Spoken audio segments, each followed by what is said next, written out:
Take a picture of us. All right, here we are. Bernie Gunther, Mike Basinko, and Don Cooper with us. And this is an all-star crew here from ESPN's Wide World of Sports. The legends of the game joining me in the booth. That's it. We're going to start a new show every Saturday. Yeah. Legends of the show, and we're going to have it narrated by the Rifleman. I tell you that I still think that there might be a need as we see Dennis Ruley lead off with a base hit for some type of a show. And, you know, there's a lot of chitter-chatter during the week. And could you imagine if you could do a call-in show for about 30 minutes? Think TM50 would call in? Yeah, that'd be interesting. We'd probably have to have a heck of a screen. Well, Dennis Ruley, this year's MVP Yeah. of the conference, just started off with a double. And here's Greg Connell, the home run leader. You saw the 88 home runs he had during the regular season, and he's got another here in the men's major. A long shot. That one got out of here in a hurry. That didn't even sound good. And it went that far.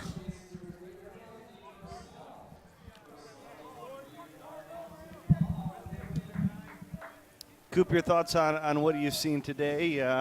And it was an impressive performance by Laser Vision and a run rule over TaylorMade. Yeah, I think it's been a pretty chalky day. Other than I think a lot of people wouldn't have figured TaylorMade for a victory earlier to end up in that game tonight. But TaylorMade always seems to find their way through this tournament.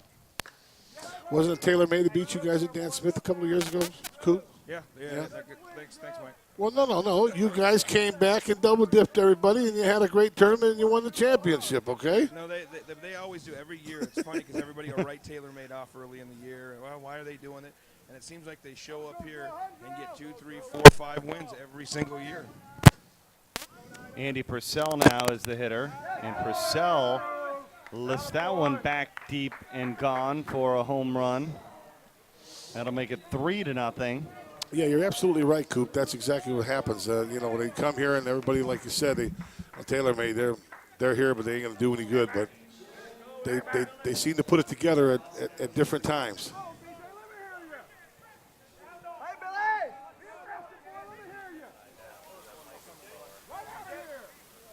I think Reds this whole season have kind of come out of nowhere. I don't think, Mike, when the season started, we would have penciled them in for all the things that they did. Obviously they were double dipped earlier in the year in the A Worlds, but I think if you would have chosen them to be a finalist in the A World when the season started, some people would have given you a little bit of a unique look. Sure. And they put it together and played pretty good, right? Yeah, and I think that probably one of the most up and coming. He's been around a while, but kind of hit the scene is Mullins, their catcher. He probably pound for pound has as much power as anybody in this tournament. Okay. Jimmy Salas is the hitter. And they also, Bernie, if you remember at the awards banquet, I believe that the Reds management and sponsorship staff received the first ever. First ever, yeah, sponsor, and well-deserved. Just an absolute class group of sponsors and folks and kind of people we need in this sport. That's for sure. They've been around a while. And I've heard that they're even thinking about taking it possibly to the next level next year. Yeah, we've heard that there may even be a little bit of, Dennis Turner, who was up here earlier with us. I think there's a little bit of kind of shop in them. They're geographically somewhat connected, of working together on a major team, A team, looking for some additional young talent to have available for them. So I don't think using the word farm club is probably a fair statement. Right. But they definitely are looking to work together, support their manufacturer, and see what they can do long term. Well, I think that's one of the things that has always impressed a lot of people about Reds this year is they've been a team that's come out there, and they're the type of group that's going to go and try to out-hustle you and beat you with some hard work. Yeah. I mean, there was not a lot of guys on that on that team that their names were known across the country, when the season started. But I think there's a whole lot of them that are now known across the country. That's it. They're young, and they've got to get noticed. And once they get noticed, there's anything can happen. But like I told a couple of the guys that I've talked to on that roster, what do you think I had to do to get it to the next level? I said, I'd stay right where you're at. I think you've got a sponsorship group that's trying to get to the next level. And quite often the grass isn't anywhere near as green on the other side of the fence as you think it is. They've got a great sponsorship group, a great program going. Why not stick with them and ride it out? Exactly. There's no need to jump from them to another ship. Stay on the ship that they're on. Here's junior Don DiDonatis the third. And they're swinging what, TPS bets, right, Coop? Yeah, that's what I said. They're a Louisville team in the Gene Shop group, which Backman group, which are geographically right there together, our Louisville group, and I've kind of heard rumblings through the park that they're trying to work together and work on young players together and build something that's good for the game. Yes, it is. Well, Resmondo's yet to retire out as we see the speed of DiDonatis as he hustles in and he's safe at second. Did the old man ever do that, Mikey, with steals? Did you guys ever have another group, or he just carried the best 30 he could buy? Did you guys ever have another group that he pulled from? No, he never really did. He always used to tell the guys, if you didn't perform well, he'd tell them this in the huddle. He goes, guys, I got 100 people at home wanting to take your spot. That's all he had to say, and some guys would, pick up their game a little bit. But, no, we never had a team that we would watch them, like in Cleveland area, because that's where we were from, where we would watch him play a little bit and say, hey, let's pick up maybe that guy or pick up that guy. No, what he always had was the problem was the other sponsors coming and taking the players that he found. Right. Okay. 8-0, Jeremy Yates at the plate. But then again, it all depends. Like he used to sponsor Cobby's team or teams down in Louisville with steals bets. You could use them as a person that, if they had a good player, he would pull one off of there. But any one team in particular, no. Yates got under that one, and this could be the first out. And it is. The right fielder, Doug Martin, coming in. What do you think about the shoes for Jeremy Yates? I like them.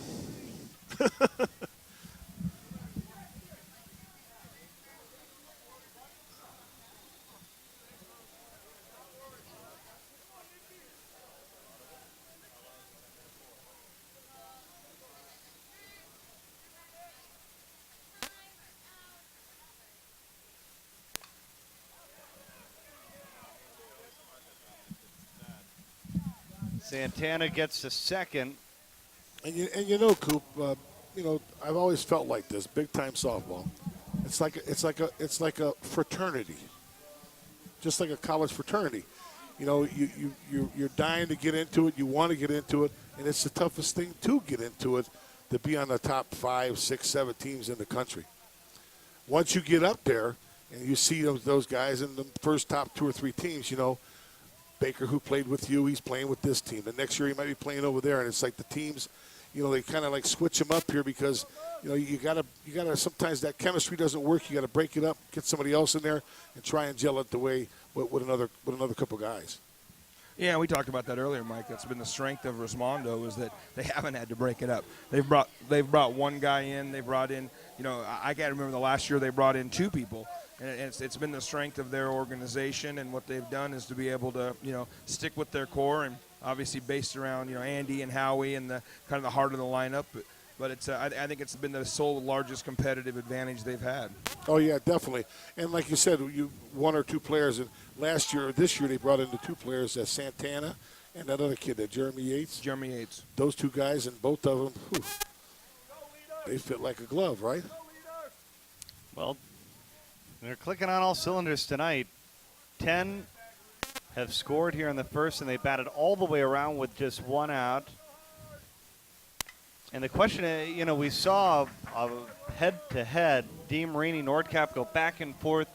But the question is, does Reds have that type of power to play this power game all night long? I think what you see is the Reds team that all year long has played up. They've gotten better and gotten better. They got to the finals of the A Worlds, and I think you're going to see a team here that they're as long as they get out of here fairly soon, they're not going to be disgruntled. But what the issue with this game is going to be is if they come in and go 1, 2, 3, if they don't put a number up, they're going to be in such trouble, and that's when they're going to hang their heads. That's when the experience is going to take over, and they're going to say, "Well, we were supposed to lose to these guys," and it's a hard thing for them to learn. And the only way you learn that is you win some games.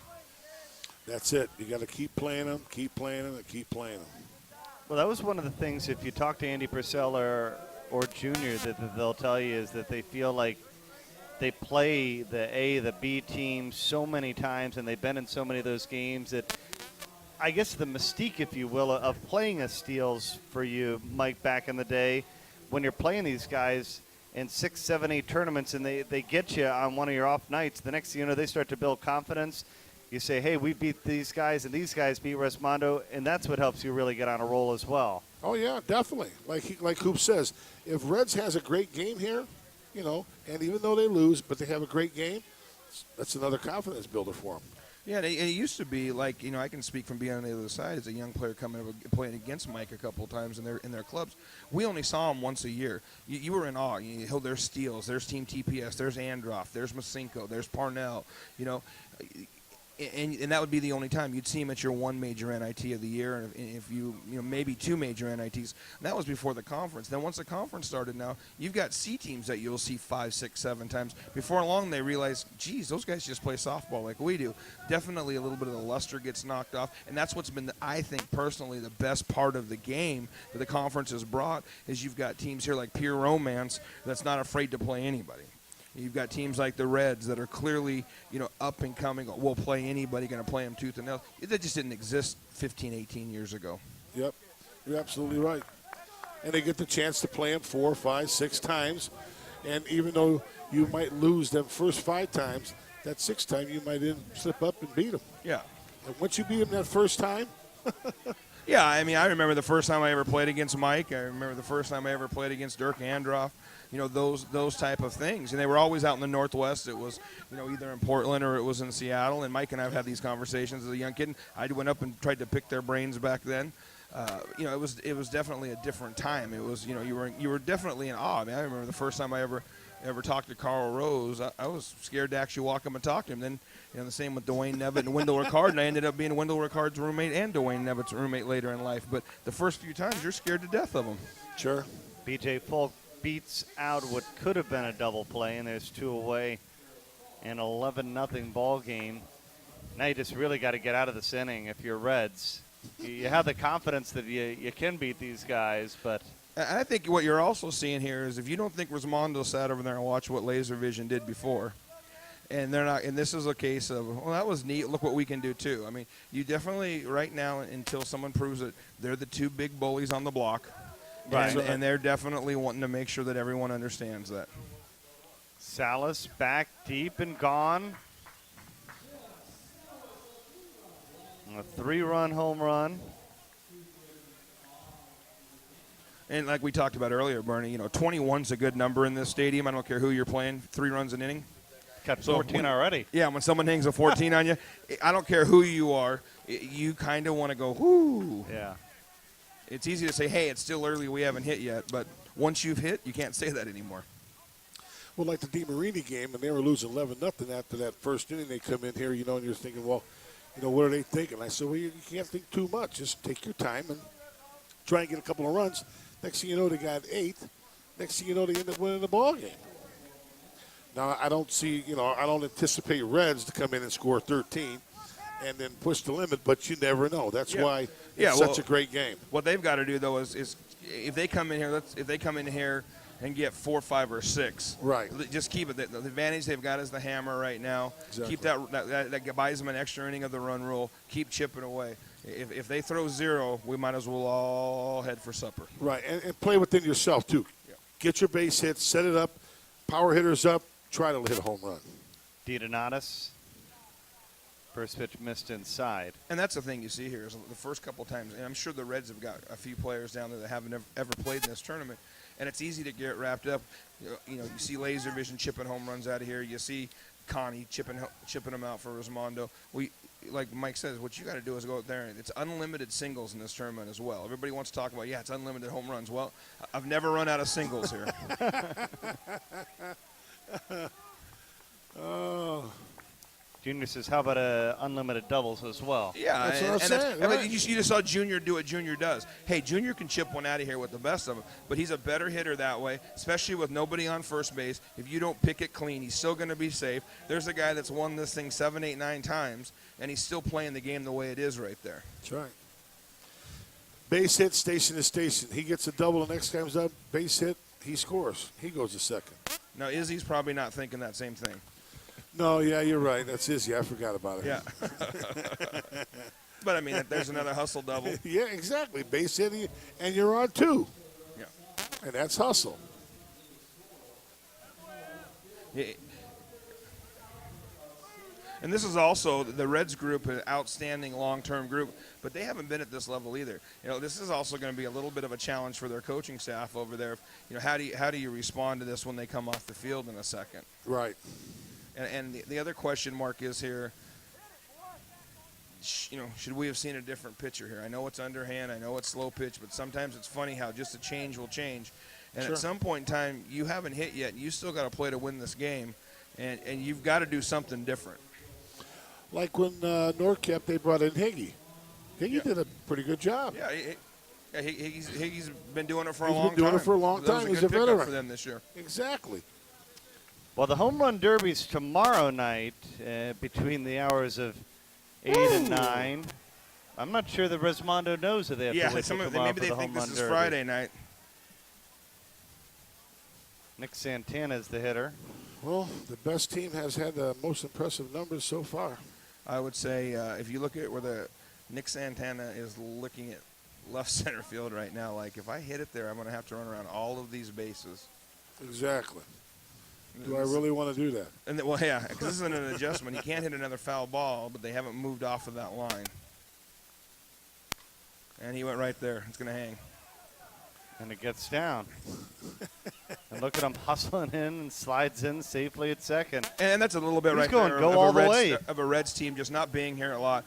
You know, one thing that's different about this level, the conference level that you don't see at your normal levels, there is no foul ball. So as we saw Nick hit that foul ball there, if he hits another foul ball, he's out. Right. So with that being there, there's no reason for them to have that defensive positioning there. He's not going there.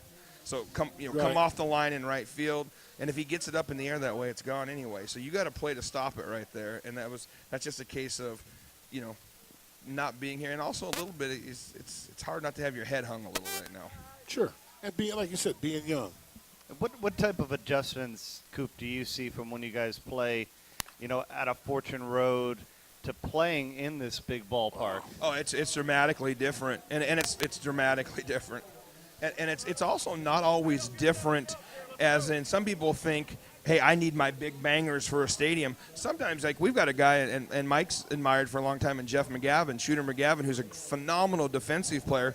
I think he's actually a better hitter in a stadium where the gaps are bigger. It's easier for him to throw it around. He's not a guy that's going to go make his own holes. He's been at this level for 15 years because of a defensive player. So it's not all about power here. It's about, look how big those gaps are, Bernie. Right. You know, Yeah. and let's play in those gaps. Let's not live on a home run. And that's what happens when the younger guys come down here. And it'll be interesting to see if the Reds come in here and try to free swing and hit. As far as I'm aware, and Mike's been doing this longer than I have, there's no such thing as an 18-run home run. You know, Right. So you know they need to go chip 7 or 8 singles here. See if Mullins can get him on the board with a long ball, Right. or Wally can get him on the board with a long ball, and play the game. If they can get 6, 7 runs right here, it's this game's a long ways from over. They get nothing right now. They're going to probably get tucked away in 3 innings. What's the run rule after 3? 30 after 3. Yeah. Well, 20 I'm, after I'm 4 and pulling 15 for after Reds to 5. get some runs here. Yeah, I mean, no matter what, we just like to see good softball. Exactly. No, right. You I know? mean, we had the first 2 semifinals, or quarterfinals, I should say, are outstanding. Right. And what's also nice is you've seen a lot of the teams that start playing tomorrow or that played today here are in the stadium now. They're watching it. So obviously you want those teams. A lot of them have come here. You know, they're playing in their C tournament, or a lot of the women's tournaments that haven't started yet are here watching. And we want to put on a good show for them as a group. We want them to see the highest caliber softball possible. That's right. Coop, tell us about your women's team as we see Travis Dale start up. What are you expecting from those guys? Who's got the best chance to bring home some paddles for combat?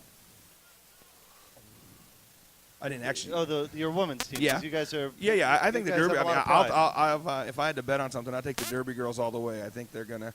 I think they have a legit shot at the B World title. Kristen Dowling, I think Bernie, who you know, who hits in the home run contest. Yep. She's protected this year in the lineup by a young lady named by Amanda Duran, who's got the same type of power that she's got. So, you know, Kristen's had a couple tournaments where she's had 2 swings, no relation to the other one.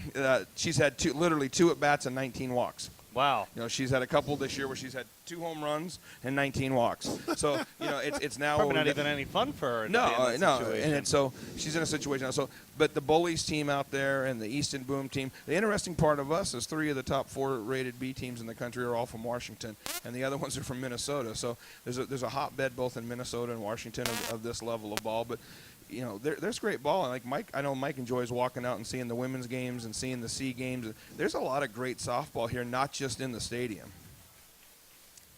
Cannell bobbled it. And we see the first base run of the ball game for Reds. Yeah, you're right, Coop. There's a lot of good ball games everywhere. Here, and then I believe, Fortune Road, they're using Den John. They're using all the fields. Yeah, Osceola.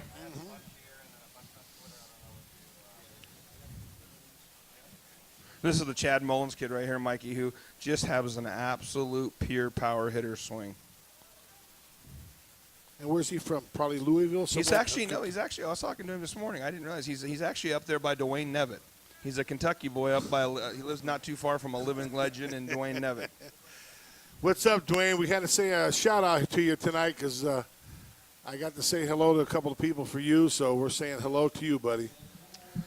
Best, in my opinion, and it's an opinion because I love him, I honestly think Dwayne Nevitt is the best ball striker that ever played this game. Dwayne was something else, man. He was a fierce hitter, and he hit line drives 400 foot. Yeah, and that's what it was. I mean, he literally, I've seen guys hit it further. I've seen guys maybe hit it harder. But he, in a season, Mike, he might miss 3 balls. Yes. You know, everything was a line drive somewhere. You just, we had the last year he played with us, and I don't remember him popping a ball up in a season. He came down here, and everybody said he was done. Came to the World Series, ended up in the All-Disney team that year, and never missed a ball down here. Oh, Dwayne, he's something else, and he's another one of the guys that they're trying to get into the USSSA Hall of Fame, and he definitely belongs in there. So Yeah. hopefully we can get him in there sometime soon. Yeah, there's no doubt. His son's turned into a heck of a player. Chaz too. Yes, really yes. has turned into a heck of a player. Yep. Everything I hear about him is that he may be on the same path as the Powers boys, following Daddy right up to a major team. Sure. Oh yeah, Cobby told me about him I'd say about 4 or 5 years ago. We were down here, and I looked at him and saw him at that point, and I says, yeah, he's got all the tools.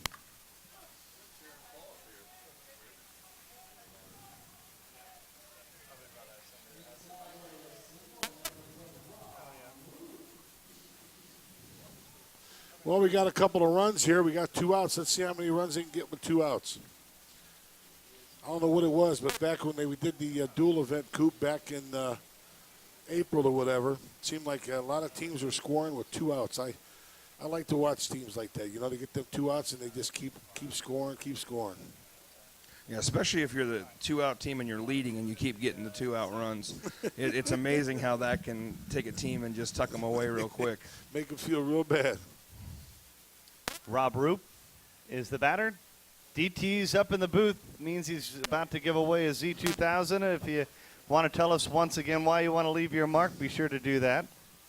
Dennis, I thought that was the bet that you were going to give me for what reason, I don't know. But It is. You're taking it home with you. okay, cool. Then I'm going to mail it to the winner? Yeah. Okay. You're always a winner. Good to see Actually, you, Dennis. Good to see you, my I man. know the Z2000 probably doesn't need much breaking in, but I'm sure Mighty Mike could get a couple good swings on it and get it nice and ready for you. Yeah, we'll let him hit from second base down here. That's it. See if he can squeak one out. That's what I want. That's what I want. Them bats don't need no breaking in. Them bats are hot right out of the wrapper, right, Dennis? Yeah, I mean, any of these bats that you take from any of the manufacturers, they're just dynamite. They're ready to go. Exactly. You don't have to do anything to them. Put You know. shaving cream on them. You don't have to do anything. You don't have to run over them with a car. Just hit them.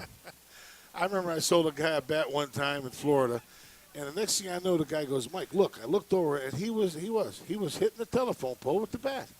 I said, "What's wrong with you?" I'm breaking it in. We used to hit them off a pool too, Mike, but it was to get the dents out of them. Yeah, right. I mean, I don't understand it. Yeah, we used to run them over and smash them, but we were trying to straighten them back out. And we said earlier today, DT and I were talking, we said, ring test, and we figured we may have been the only two people listening or talking that knew what a ring test was. Yep, exactly.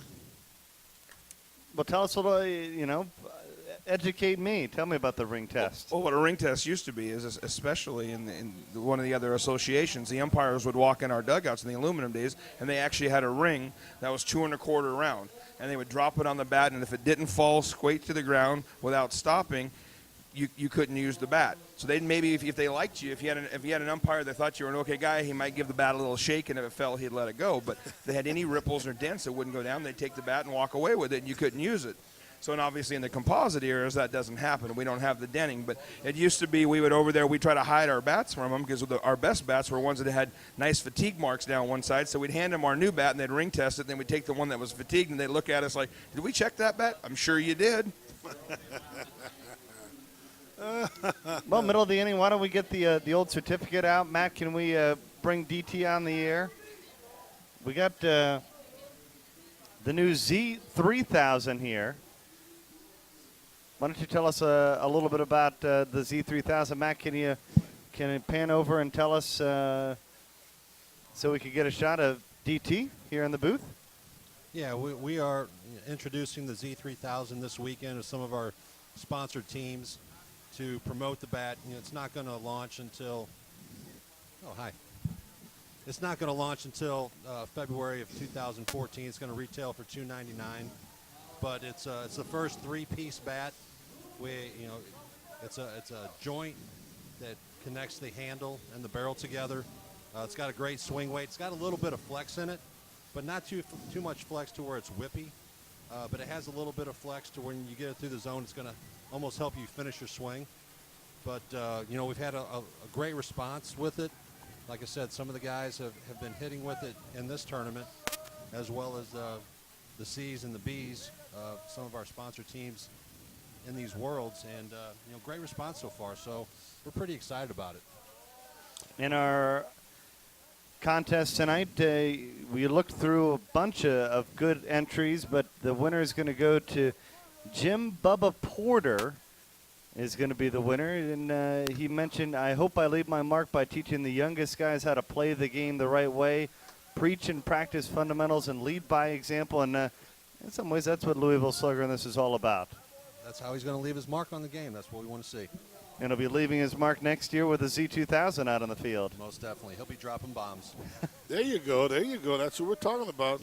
Well, thank you, DT, and we will send you a message, and hopefully, Jim Bubba Porter, you can write us, and we'll get you in contact of what you got to do to get a brand new Z2000, courtesy of Louisville Slugger. And DT, we appreciate all that you guys do for this great sport as well. And when's that bat going to be out again, DT? That's going to be out in what, February? Okay. Greg Cannell. While I got you up here in the box, what about your senior bet? I've heard a couple of different rumors about that coming out now, that coming out then. Do you have anything about that? Yeah, we're still in the development process of field testing some prototypes. I know you've done a lot for us over the past few months, and we've kind of narrowed it down to one design that we're pretty comfortable with. And I'm actually going to be in Las Vegas this first weekend of October for the Senior Worlds out there. And I'm going to actually have 40 pieces of fully graphic, approved senior bat. We're going to call it the Hyper Z. Cool. And we're going to allow players to use it in games, use it in BP, and just get overall feedback. And Sure. Plus it gives us time to tweak anything that we need to before we launch that in February as well. Well, good. That's like I said, people are curious about it. Message boards are saying this, saying that. Hey, I know the right guy, and he tells me in November it's going to be out. So, you're here telling people the truth, and listen to him, folks. He's telling you when it's going to be out. So, Well, now that we're on the subject, because I'm familiar, obviously, more with the golf game, but for those that may or may not be aware, the senior bat, how is that going to help you? What differences? And sometimes I know my father, for example, he wants to hit a driver with a stiff flex, even though now he's in his early 60s, and he probably needs to have something with a little more flex. Might give him a little extra ball on his drive. When would you know that you should transition to a senior bat? Well, it's kind of like what Coop and I touched upon earlier.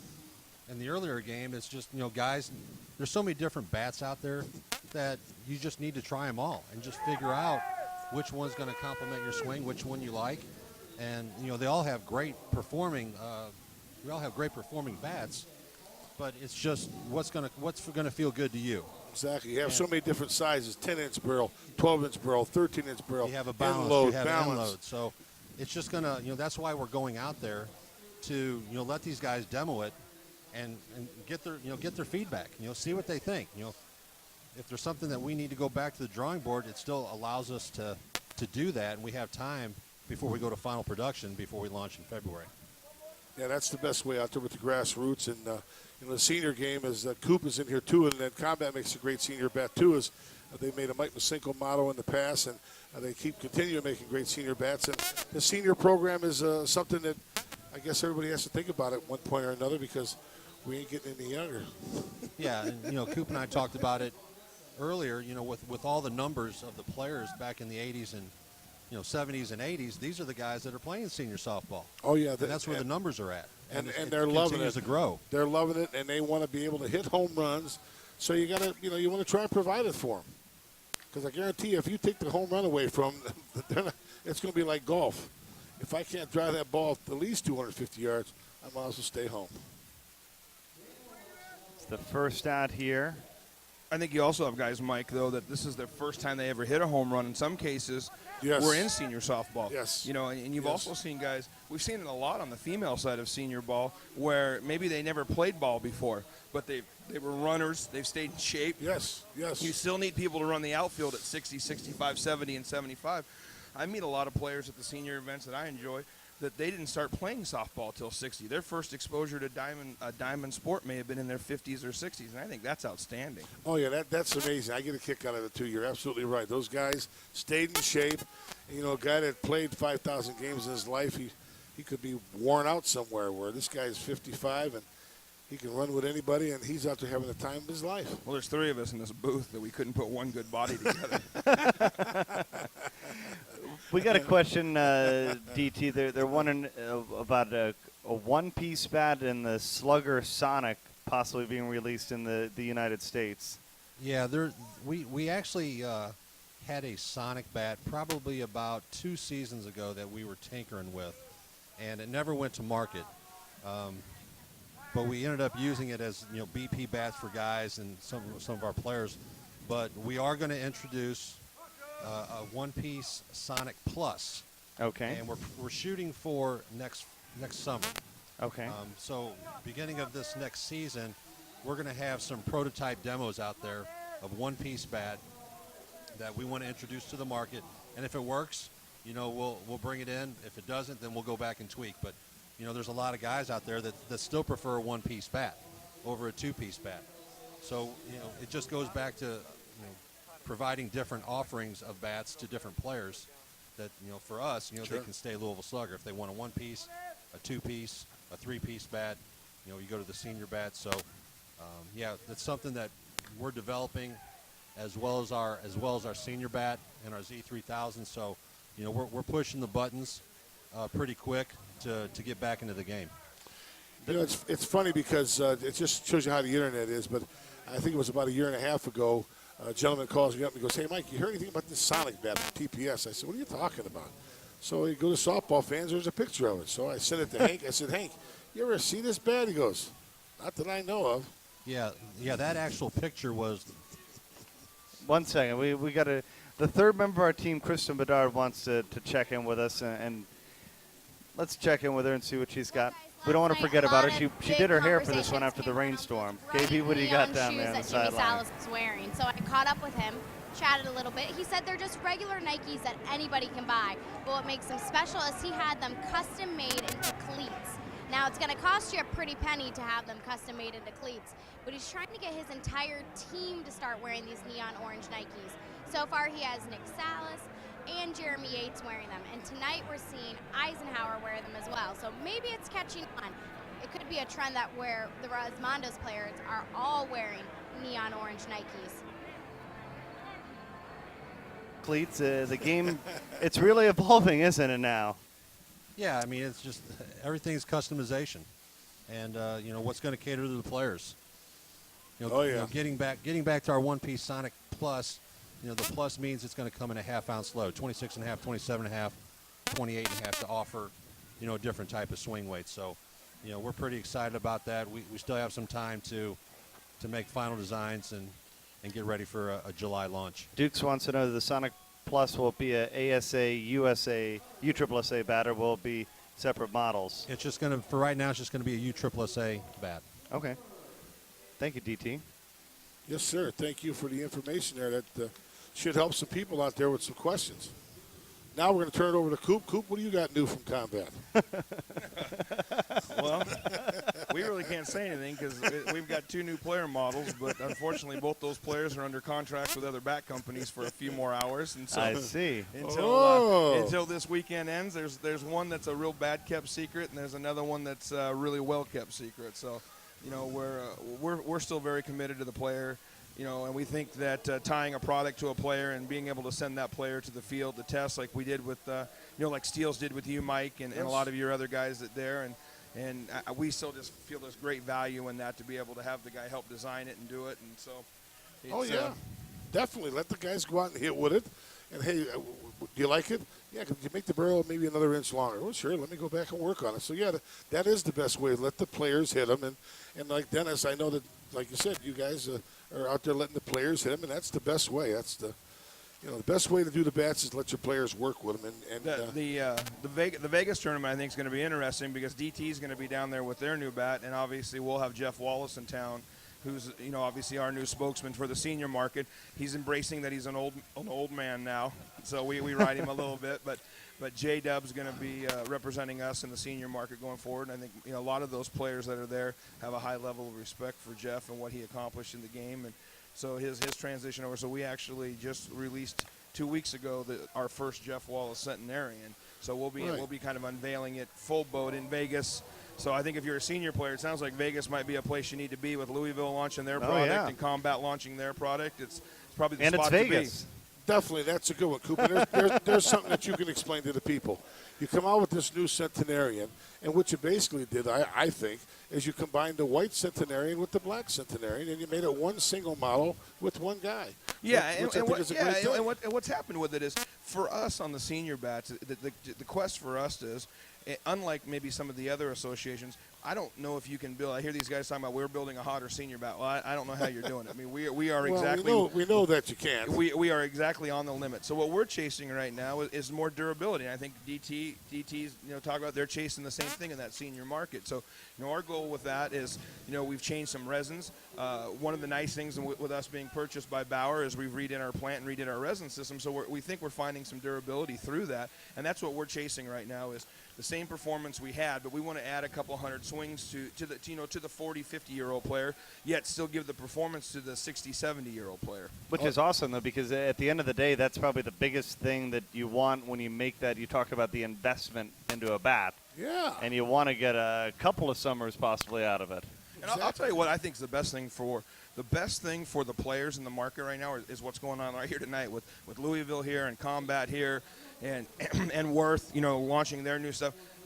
Us pushing each other, one-upping each other, challenging each other on technology, challenging each other on durability, that's what drives us, no different than what drives teams. Most of the guys that are running these companies, and you go back and look at the Steels and the Power Flights of the world that were, pre us, not pre-Louisville Slugger, but pre some of the other softball companies, is that competition drove product development. And you see it right now more than ever. Oh, yeah. There's no two ways about it. Back in 1988, 89, 90, it was so hot and heavy between TPS and Steels and Worth that who had an upper hand, it was unbelievable. And that's where you're at again today, 20 years later, and that's great for softball. Man. You can make them softball bats last longer. Are you kidding me? Yeah, and you saw that when I came up, and I never, unfortunately, never played for a Louisville team. I was never on a Louisville contract. I got lucky enough to get a Worth one very early and loved being there. But the fact was, when we came up, you wanted to be with Louisville. I was in the generation that Steels was kind of phasing its way out. When I got to really know you, Mike, you had gone over to Nike to head up their development. Yes. So, Steels was kind of on the way. You wanted to have Hank and Harold know who you were. I remember the first time Hank and Harold ever spoke to me at the Smokies, it was like the Messiah. Jesus and the Virgin Mary knew your name. You know, it was an amazing thing. And so I think, and that shows you, that, you know, in DT, I think Louisville was honest about this. They got left behind in a technology race, and I'll let him answer that. You know, but they got left behind in a technology race, and the other companies that came out and pushed them now are pushing them back, just like with us. You know, in the baseball side of it, Combat got very dominant a couple of years ago. Guess what happened? A couple of other companies came out with phenomenal technology and pushed us. We're coming back over the top, we think, with another one. The ultimate winner in this, the consumer. Yeah, exactly. Exactly. Yeah, it's our competition off the field, you know, to drive business, you know, for yourself, but also to push the other manufacturers to see what they got. You know, what do you got in the hopper? You know, this is what we got, and you just try to outdo each other. But you know, you're so limited on what you can do within the parameters of specifications that, you know, it all comes down to technology. Sure. You know, what are you going to offer? What's the new technology out there? And the people think, you know, that the manufacturers, all they care about is making money. Well, I don't believe that. I know it might sound like that or look like that with all the way that the bats break and stuff. But once again, you're working to try to make that better. You're out here pushing the envelope for them, whether they know it or not. Well, Mike, you and I have had this conversation many a times on the phone. If we made a bat that never broke, people say, well, you'd never sell more bats. Well, no, if we made a bat that never broke, you wouldn't want to swing it. And, you know, let's be honest, we all want performance. We're all pushing the envelope. Sure. No, you know, everybody can say, I wish it lasted longer, but the end of the story is, if it lasts 50 swings longer and gives me 30 more feet or 10 points on my batting average, every single guy, every single female, every single parent's buying the bat that gives me 30 more points on my average. That's just human nature. And the golf industry, I know I go back to that a lot, but there's more money spent in the golf industry technology than maybe in cancer research. It's an amazing when you see the numbers that's spent in that category. Guess what? Guys will do whatever they can to get 5 feet, 3 feet, 2 yards, a straighter ball, a better putt. And golf is really established. And tennis is the same way. Now, you look at when we were kids, you bought a good tennis racket for $24.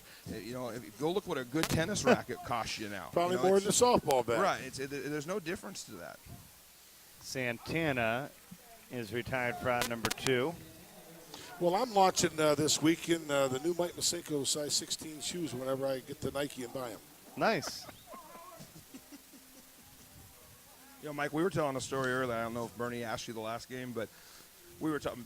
Dennis and I were talking about the perception of player models bats in today's games of standards, and you know, and Dennis and I basically said, you know, we don't believe that that happens any longer, but we definitely aren't going to say that player models bats didn't happen in the old days, and you ordered your own shell and your link. And I told him a story that you actually told me when we were on a 5 or 6 hour car ride that the car actually broke down on, if you remember, years ago. Yes. About you guys getting caught with 37-inch long bats at a tournament. Yes, that was the Smoky Mountain. That was at the Smoky Mountain, and we were playing against Craig's team, Elliott. He was pitching, and it was funny because we took the field defensively, and all our bats were over there. As soon as everybody got in their spots, the umpire hollered, now. And all the umpires ran to our dugout, grabbed our bats, and took them over in the other corner. Dave says, what's going on? I said, I don't know. Well, I knew what was going on. They were checking the bats. And they were measuring them up to Craig Elliott's bat. When they got to mine, they go, this one's way long. So needless to say, they took all our bats, okay? He was so mad. And then we had a couple of bats, and we ended up playing. They beat us and that. But that taught me a lesson at the time. I never used an extended bat after that.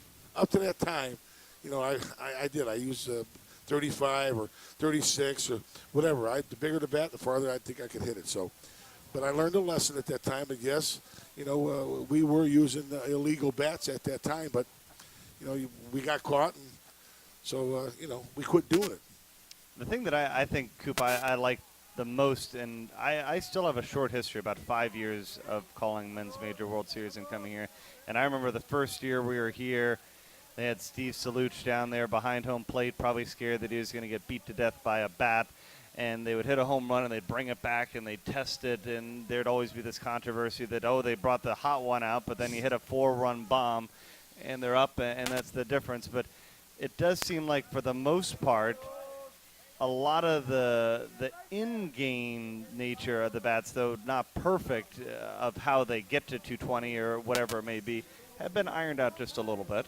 You know, we call that a long haul experience. Yeah. That's what that's called. Yeah. But Yeah, Yeah, right, hey, right here. It's not perfect, but what in life, Bernie, really is Right. perfect. I think it's come a long way. But I also think when you talk now about this, there's always a misconception any longer that it's coming from a manufacturer that way. Everybody gets this or gets that, and like Dennis will tell you, and I'll tell you, and Brett Helmer here, and Mike Cornell and so forth from Worth. It's just not worth it. They take bats after the tournaments. David Evall here, and not only here, the other associations are taking bats. They're policing bats. When one of our bats fail, they keep the bat. They look at it because they know if you're a factory player, you didn't pay for that bat. It's not like you're out on the backfield and you didn't pay rent to buy your new bat. And they open to it go to up Worlds. as well. That's right. So, hey, has it come a long ways? Like I've told many people, I think I've been brutally honest on this subject, probably to the dismay of my employer. We've all lived in a glass house at some point in time in this process, and I think Dennis would tell you that, and I know Mike just told you he swung a 37-inch bat. We through the process, but like everything, there's been an evolution. Standards didn't exist. Enforcement of standards didn't exist. A lot of different things didn't exist, Bernie, that has really come, and a lot of them have come in the last 3 to 4 seasons. Yes. And the good news is at least there's a baseline. I mean, I know that the next big step is how they get to that baseline, and that's the conundrum. But there is a baseline, which certainly helps. Yeah, and I think one of the misconceptions about the new stamp, and David Evall would probably be a great person to get on air and explain this to you, but the concept of it is that through the process of testing, we no longer just send a bat in and get it tested, and if it passes, it's good. They roll the bat. They shave the bat. They continue to test the bat until it breaks. At any point in time when they take a new stamp bat to give it certified and they keep rolling it, if it ever fails the test, that bat does not get certified. Right. So that's a big difference. The old standard bats, the old stamp, and so a lot of people say, well, I think the new stamp bats are better. Well, I think they are too, to be quite honest with you, across the board, because that new standard taught us things and how the engineers work on it. But one of the misconceptions is, well, I'm just going to buy a new stamp bat and shave it, and it'll be like my old stamp bat. Well, when we send them to the test lab, they do shave them. And if they stay together more than 15 swings, it's not a perfect science, but there's got to be some line. If they last more than that on impacts, that bat fails and never becomes certified. And when they roll them, they literally start and they keep rolling it, lowering the compression by 10% every cycle until the bat either completely breaks or it fails the test. We've had, I've seen people's bats, and we've had bats that have been through the cycle 7, 8, 9 times, and it finally has to break before it goes over. So even the testing that we send it to has gone through a dramatic change in how it's certified. It used to be you sent a bat in, it got tested one time, it was good. Nobody knew about break-in. And even the manufacturers. I've been around since the composite started with a manufacturer, and I don't think we completely understood some of what was going to happen in the field and what went on. So there was an evolution of learning there as well. Definitely, and the question does come up. Did well, you're a manufacturer, and I don't mean to pick on you or none, but did the manufacturers not know that when the bats were processed back then, the composites, did they not know that they could be shaved down? Did they know that they couldn't be tampered with? It's a fair question, but like what Dennis and I talked about earlier, Mike, I'd never heard the word shaved when they came out. Well, neither did I. Even when I'd never seen a roller. I mean, I'm still amazed. The guy that thought up a bat roller? Why doesn't he cure cancer? Where is this guy that comes up with these ideas? He should be designing bats or making designing more fuel-efficient cars or doing something, because they're obviously smart people. But and it goes back to cut bats existed in the aluminum days. As far as guys, and I think that the difference became not so much the shaving and cutting bats. Rolling was very easy, where in the old days with aluminum, you had to go to a machine shop, and there was a great guy in Texas that I think everybody knew who he was during the aluminum days. Aluminum bats were being cut back in the days, Mike, and that the walls were being thinned out. I mean, I gotta be honest with you. I never ever did that to any of my bats, and I really did not know that the guy down in Houston was doing that. But when I did find out, it made a whole lot of sense. Right. So again, it's not something that just came out of the woodwork 2 weeks ago. No. It's something but it's like anything. We have player safety here to be concerned, but look at NASCAR. Probably has the most stringent standards of any sports there are, and every single third week or fourth week, you hear a premier team that got caught trying to push the envelope. Their car was an inch too low. They were a restrictor plate race, and they bored out the restrictor plate after NASCAR handed it to them. Sure. So, it's been a part of the process of any technology-driven sport, and that's really what we're at now. When you're into these kind of bats and these kind of balls, and that's part of it, it's a technology sport, just like you get into with golf. Yes, very big time But technology. do you feel like they've come? Again, it's not perfect, but have they come closer to the answer? Because if you're going to roll a bat and get it close to that level, and it's going to break after. What answer are you looking for? The perfect bat? No. I'm not saying. I'm saying, are we a lot closer, obviously, with the new standard, though? Because now you may roll the bat, but 15 swings later, the bat's going to break and it's going to break down. It's going to become an expensive hobby to play in the game now with this new solution. Yeah, well, I think you also there's tolerances built in. So a guy rolls his bat now. Right. And he says, I got a rolled bat. Okay, it's still tested 250. That's still above the limit. It's still a passing bat. Right. All you've really done is taken durability away from the new ones. The old bats, when we didn't have this standard, you may see a bat last X amount of swings, and it got way down. It was 180 or 170 or 160 is what the bat tested at. If you have a new stamp bat that tests like that, that bat should have not been approved. I mean, that's basically the test cycle for all of us manufacturers. So it definitely, the test standard is the biggest change. Yes, I agree with you. I agree with you on that. And is it going to affect more at the lower levels than it does here at the upper levels where there is testing every weekend? Well, I think that the fact of the way that bats go through the standards is affected everywhere. And again, I personally think the new stamp bats from whatever manufacturer is your manufacturer is really a better bat than the old stamp bats. Not that we're just trying to sell them, but I just really think it is. And you've seen that with it now. You've seen some of the other associations that still allow the old stamp bats. So you go out there and there's a whole pile of new stamp bats. The players have already figured out, man, these bats are really good. It's like we've always talked about. There's no reason to take out and make a post and tell the world it's the greatest bat in the history of the world, because about a week later, if it's really not the greatest bat in the world, enough players are going to let you know. That's right. That's exactly right.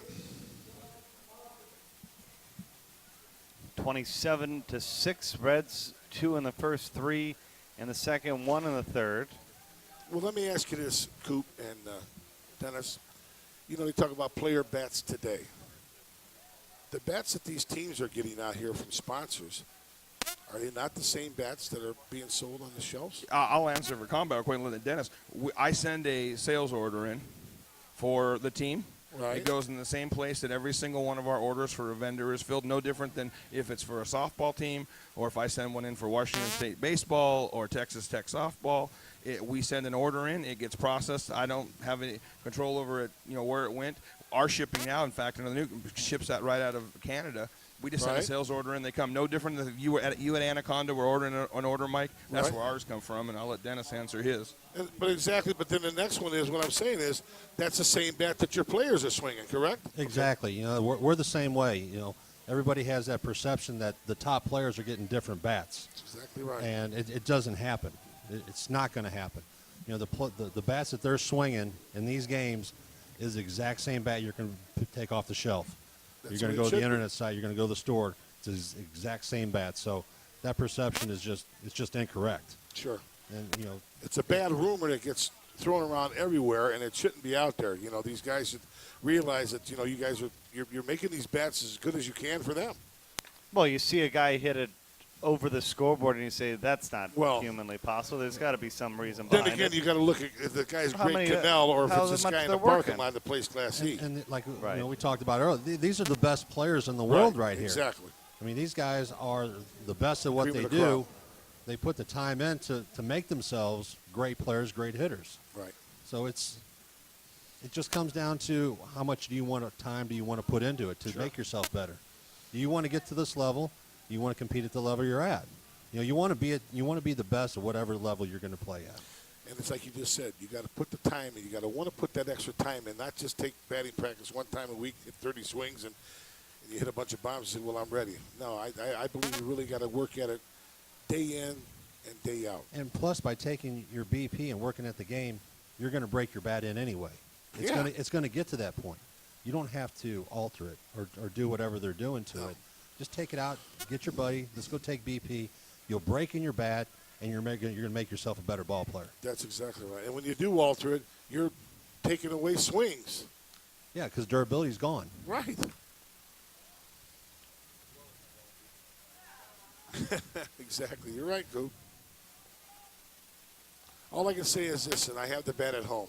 1990, I used the same bat the whole year. The whole year, I got it hanging on the wall at the house. It was an aluminum fence post, Mike. No, I weighed 35 and a half ounces. But, you know, those steel bats we used to have were made by American Modern Metals, and they made, you know, it was like a CU-31. They had their own blend of aluminum. But, you know, Andy Rodriguez, we get these batches of bats from him. Some of them would play great, and some of them would play bad. And I remember the one year he sent like 12 bats, and they played great. Dave says, what do you think we should do? Mike said, let's take them to the Smoky Mountain. And that's what we did. And I hit the first 5 out, right? And the first thing Craig Elliott said was, Mike, where's my bat? I said, wait a minute. You got all them bats over there that says Elliott on them. Those are yours. Can't I have a bat? So, you know, that's a good thing to clear up here, and I'm glad that you guys are able to do that. And if people are listening, they need to understand that. You know, the bats are they're only going to keep getting better, guys, and don't kid yourself and don't fool yourself. Take a good bat out there, take some batting practice, break your bat in, and have fun. You know, Bernie, back to this game, which we got off on a tangent because it was not a game. It's not far from being a game here again. You have to. This is what we talked about with these young Reds kids. They haven't tucked tail and run. No. Yeah. 2 in the first, 3 in the second, 4 in the third, and Kreider. It's going to turn foul. Thought we were going to go to at least 6 in the third. Well, he ain't done batting yet. That flag out there in center field is dead as a doornail now. Yeah. You know, when we talk about technology, it's not something new. You know, you go back and look, Mike, when we came up, and I remember Worth got their hands on ceramic bats from TPS and sent us to test them, and we hit bats that had water that sloshed back and forth. And obviously I was a pitcher the 3 weeks that titanium existed, and I almost didn't want to be a pitcher by the end of those 3 weeks that titanium existed. When I looked over at my third baseman, his name was Kurt Davis at the time, who could flat pick it, and he was closer to my left fielder than he was to me. I said, what are you doing? He goes, I'm not standing in there. You're the only stupid enough one to do this on this team. Yeah, boy, how about that one? Them titanium bats. Whew. So, I mean, the technology chase went on back there. I mean, it went on. Yes, we saw it even in exactly. the aluminum. CU31 to C405 to magnesium to the PSTs, which originally was a powder shell technology, to a titanium shell that was allowed under standards that Worth used on the PST. So I mean, this isn't something that just. I think what's lost is that everybody swung fence posts. We hit rolled up socks. And that's how the game was played back then, and everybody was just better. There was technology going on then. Yes, definitely. And the other thing is and Mike, I think this would be a good thing. You've seen both balls. I remember throwing to you in home run derbies back then, and being the ball we hit. I used to ask you, why do we call these softballs again? That's right. Because there was nothing soft about a Worth super duper blue dot. No, and that's what you needed to hit that with that fence post. And the other thing I'd like to ask you is, Dennis and I talked about this earlier, and I've had this debate going for about a year and a half, and I've never really had someone satisfy my question to this. Is the conception is, and maybe rightfully so, it's so much easier to hit home runs now. Why does every home run record at the Smoky, the ultimate home run tournament on basic softball fields, a little bigger, but closer to a softball field than a stadium, I think, especially when you have a short porch right on field 2, why is every home run record stands under the aluminum days? I mean, there's not been one of those that have been flirted with under the aluminum days, Mike. No, I tried to tell them before, and I think that's because of the unlimited home runs back then. The way that when you as a hitter, you become a hitter with unlimited home runs. You know, my swing, and I know the 90% of the guys on my team was you get up, you try to hit the ball as hard as you can. If it goes out of the park, fine. If it doesn't, it's a single. Today, when you come up to hit that single, you know, it's a lot harder with these bats to try to hit that single because you hit that line drive, and how many of them just keep going right out of the ballpark? So you're moving the ball around the field a little bit. I think that's one reason. And then the other one is because of your home run limits that you throw into the game, that you're only allowed to hit so many home runs. You know, you're only allowed to hit how many home runs? 12 home runs when certain teams play. So how's a guy going to hit 7 home runs in there to tie the record or break. Yeah, but at the Smoky, we still play it as an unlimited home run tournament. Yeah, that's true. You know, and that's we've true. and we've got Greg Cannell there. We've got Rusty Baumgartner there with aluminum. You know, that you're right. that hold the records. You know, Rusty still I believe holds the game record and the tournament record, and he played there very much in the prime of his career with very good product. Oh, yeah. You know, in the composite era. And it's interesting to me that it's, you know, a lot of guys will make it. It's super simple. Every guy, no one needs to take BP anymore. So, you know, I've had a couple thoughts as one that guys don't take as much BP because definitely the sweet spot. I do think anyone can argue that the sweet spot in the composite bats are much bigger than what we had in aluminum bats. Definitely. So I just think it's interesting that we've made these statements. It's so easy. The home run record at Disney's never been flirted with. All the records were set with aluminum bats. And one of the things with me is I don't think people realize how much harder that ball was that we hit back then. And at the tail end of the aluminum era, there were some really good aluminum bats being made. PSTs and air inertias, and there were some really good alloy products out there, and we were still hitting a ball that was, quite frankly, probably too good for the bats that it came around. They were great for the bats that were fence post materials when American Monumentals first started, but even at the tail end, they had really came a long ways. Yeah, no, you're right. That is a tough question to try and answer. Why aren't there any? You know, Rusty hit 30 home runs in that tournament. You know, that was the most home runs anybody hit since Craig Elliott hit it back in 1982. He hit like 24, 26. He hit those with an RF-80 ball. Right. Okay? So as time got by there at the end, and you say we're hitting hard balls, yeah, we were hitting hard balls, and they were 47s, 48s, and 50-core balls. Okay? The compression was different. The compression was higher, like 500. But if you took one of those balls and bounced it on the floor here, it would bounce where? Probably up to your head. Yeah, I think if you actually go back and I think DT may know this, or if Tim Lord's floating around a bar, I think the Super Dupers were actually closer to 750 compression balls. Oh, I don't know what they were, but they were high compressions. You're right. They would fly. No, I agree especially with the white 100%. stitch ones that we used to use in that home run. Literally, it was the hardest thing I've ever grabbed. It was like a shot put. Yeah. And they were a little bit light. They were hard as a rock and a little bit light. You know, but it seems like the balls were getting harder then at the time with the bats. And then with the bats back then, you know, you had scandium alloys, 777, all these different alloys. And what are they trying to do with that alloy? Make it thinner. It's supposed to be a harder alloy. We're going to make it thinner.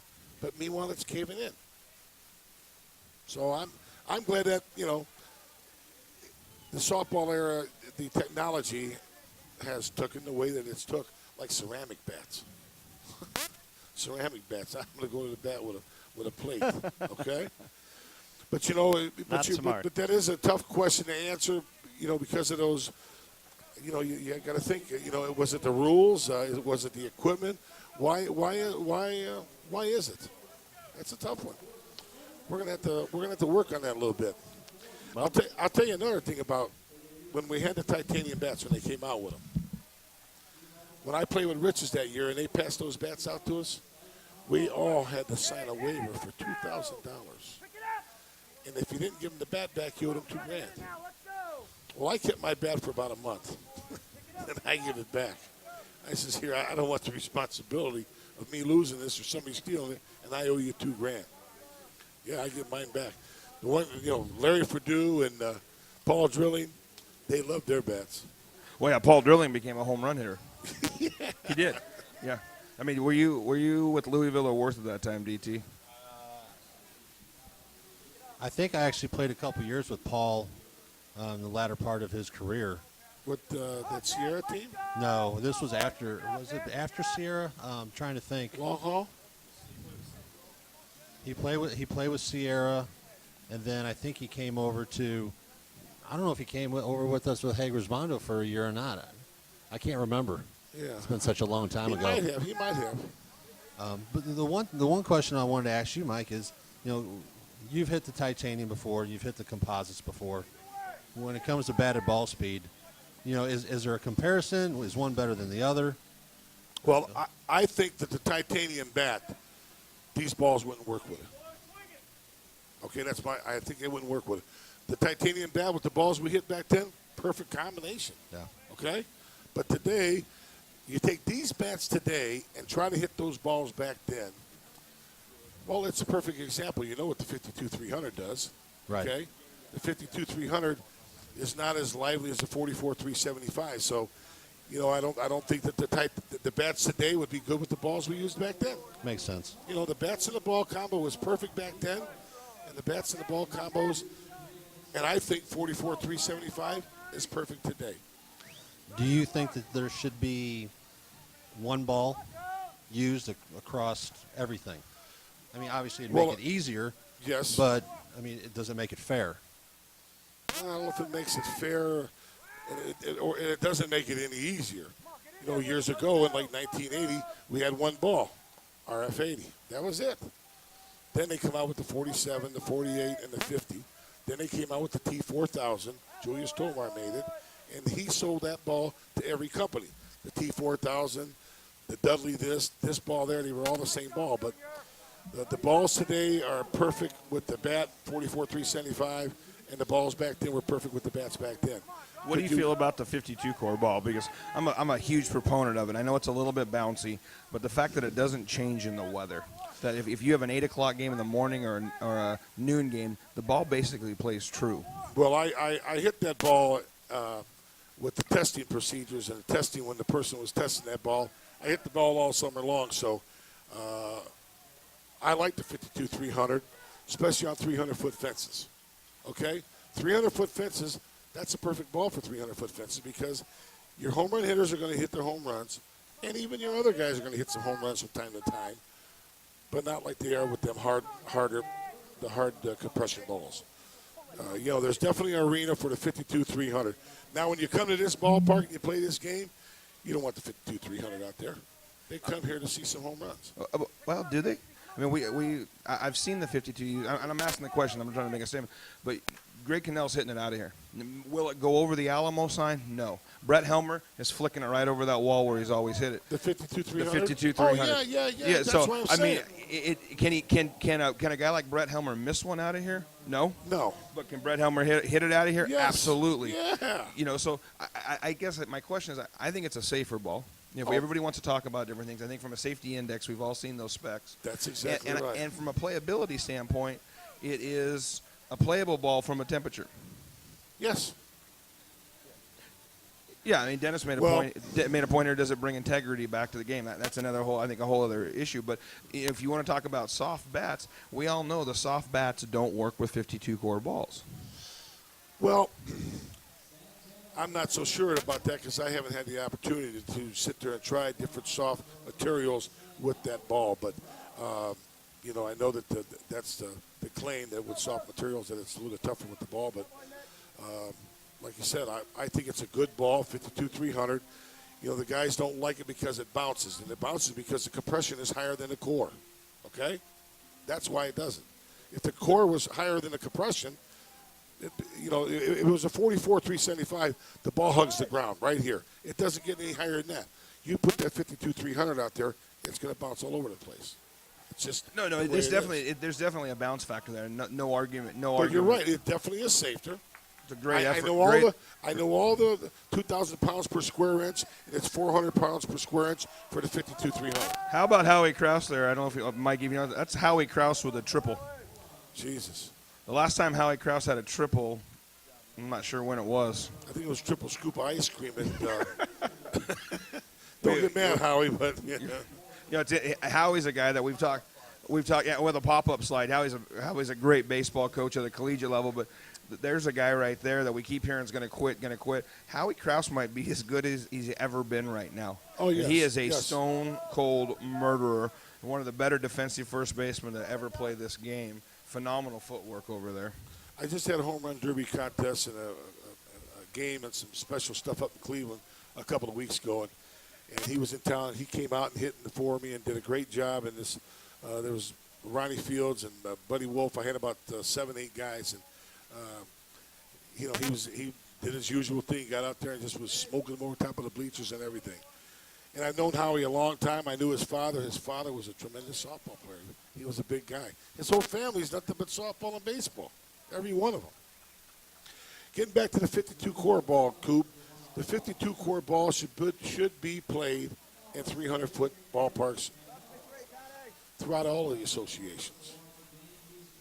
And that would be my comment to Dennis's question is there one ball? If you gave me a vote, or one wish, I would wish that the 52 core ball was used on everything 325 and shorter in every association and Exactly. every park in America. I agree with you 100% on that. And then when you come here, okay, which is how many times a year? Once, twice, or you play the duel in the beginning of the year.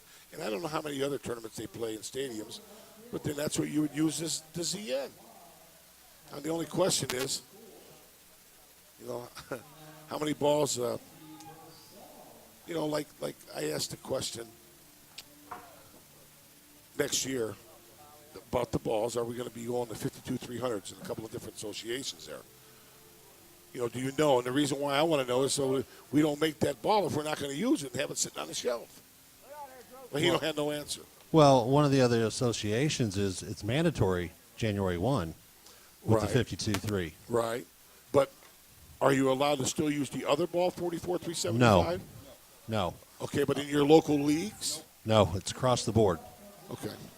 Well, that's good. I mean, that's where it has to be. Consistency. Then that way there you don't need to make that ball anymore. No, I agree.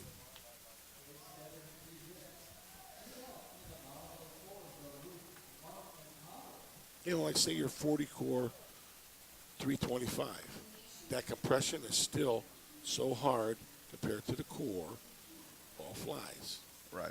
But if you swap that around and put that 52 300 in that spot, and like you said, the safety purposes of it, for sure. No two ways about it. We need this wonderful evening of softball conversations going to come to an end real quick here if we don't get a few runs from Reds here. Obviously, we are playing a 20 after 4 rule here. Well, I'm kind of hungry. All I had to cut today was, I think, one brownie. We've had pizza delivered for the great Mike Masenko. They just brought over one piece of pizza for me to look at. I said, no, that's okay. No, there's another one sitting right behind it for you, Mike. There's 2 full pizzas here for you, sir. No. I've been watching what I've been eating, Coop, and I feel good, and it's the best I've felt in quite a while, so I'm not going to gorge myself with pizza.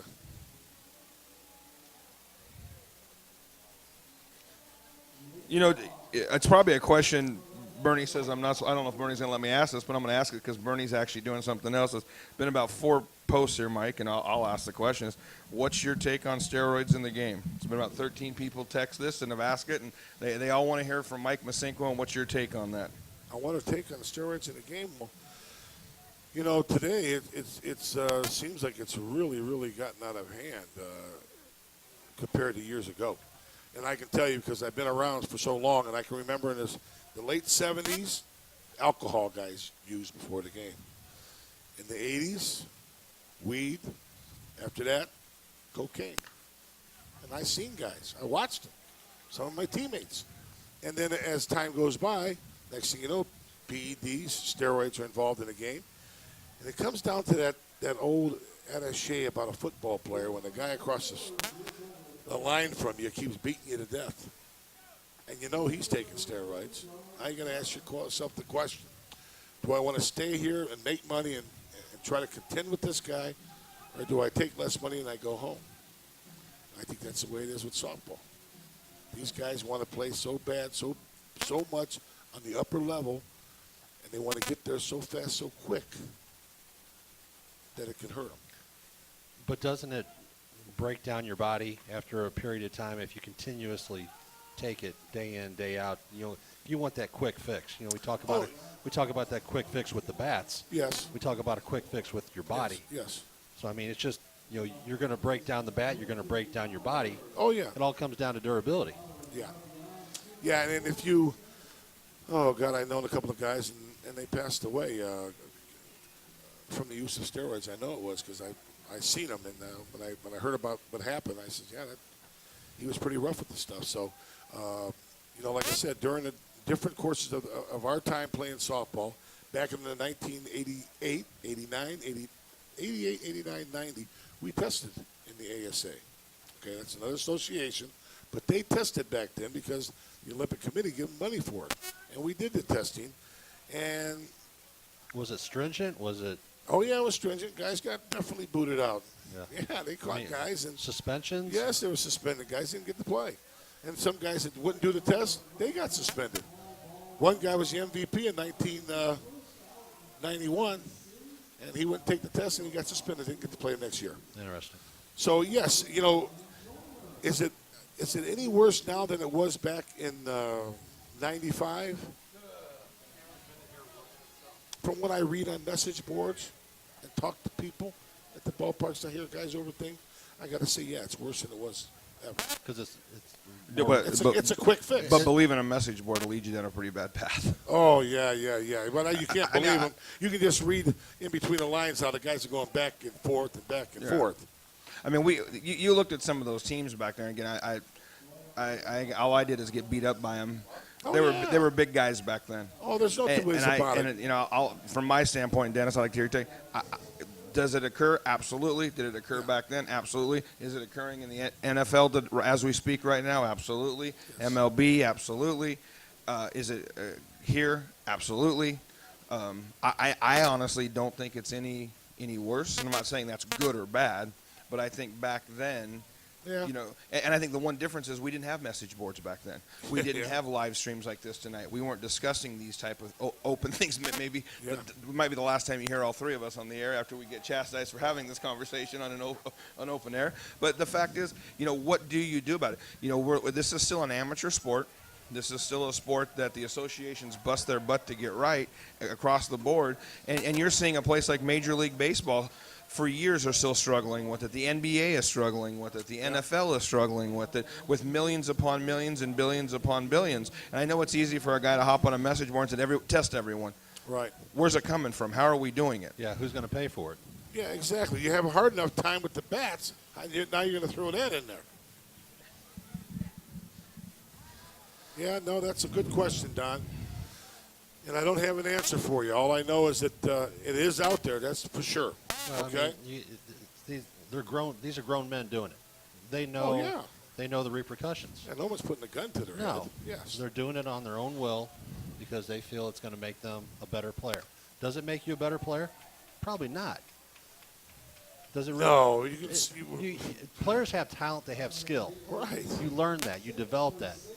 And I've played with a lot of guys that I'll bet you everything I own, never touched them. Some of the greatest players that have played this game, Dwayne Nevitt, Brett Helmer, to name just a couple that I'll bet you everything I own. The only thing Dewey ever hit on was donuts, and he hit really well on donuts.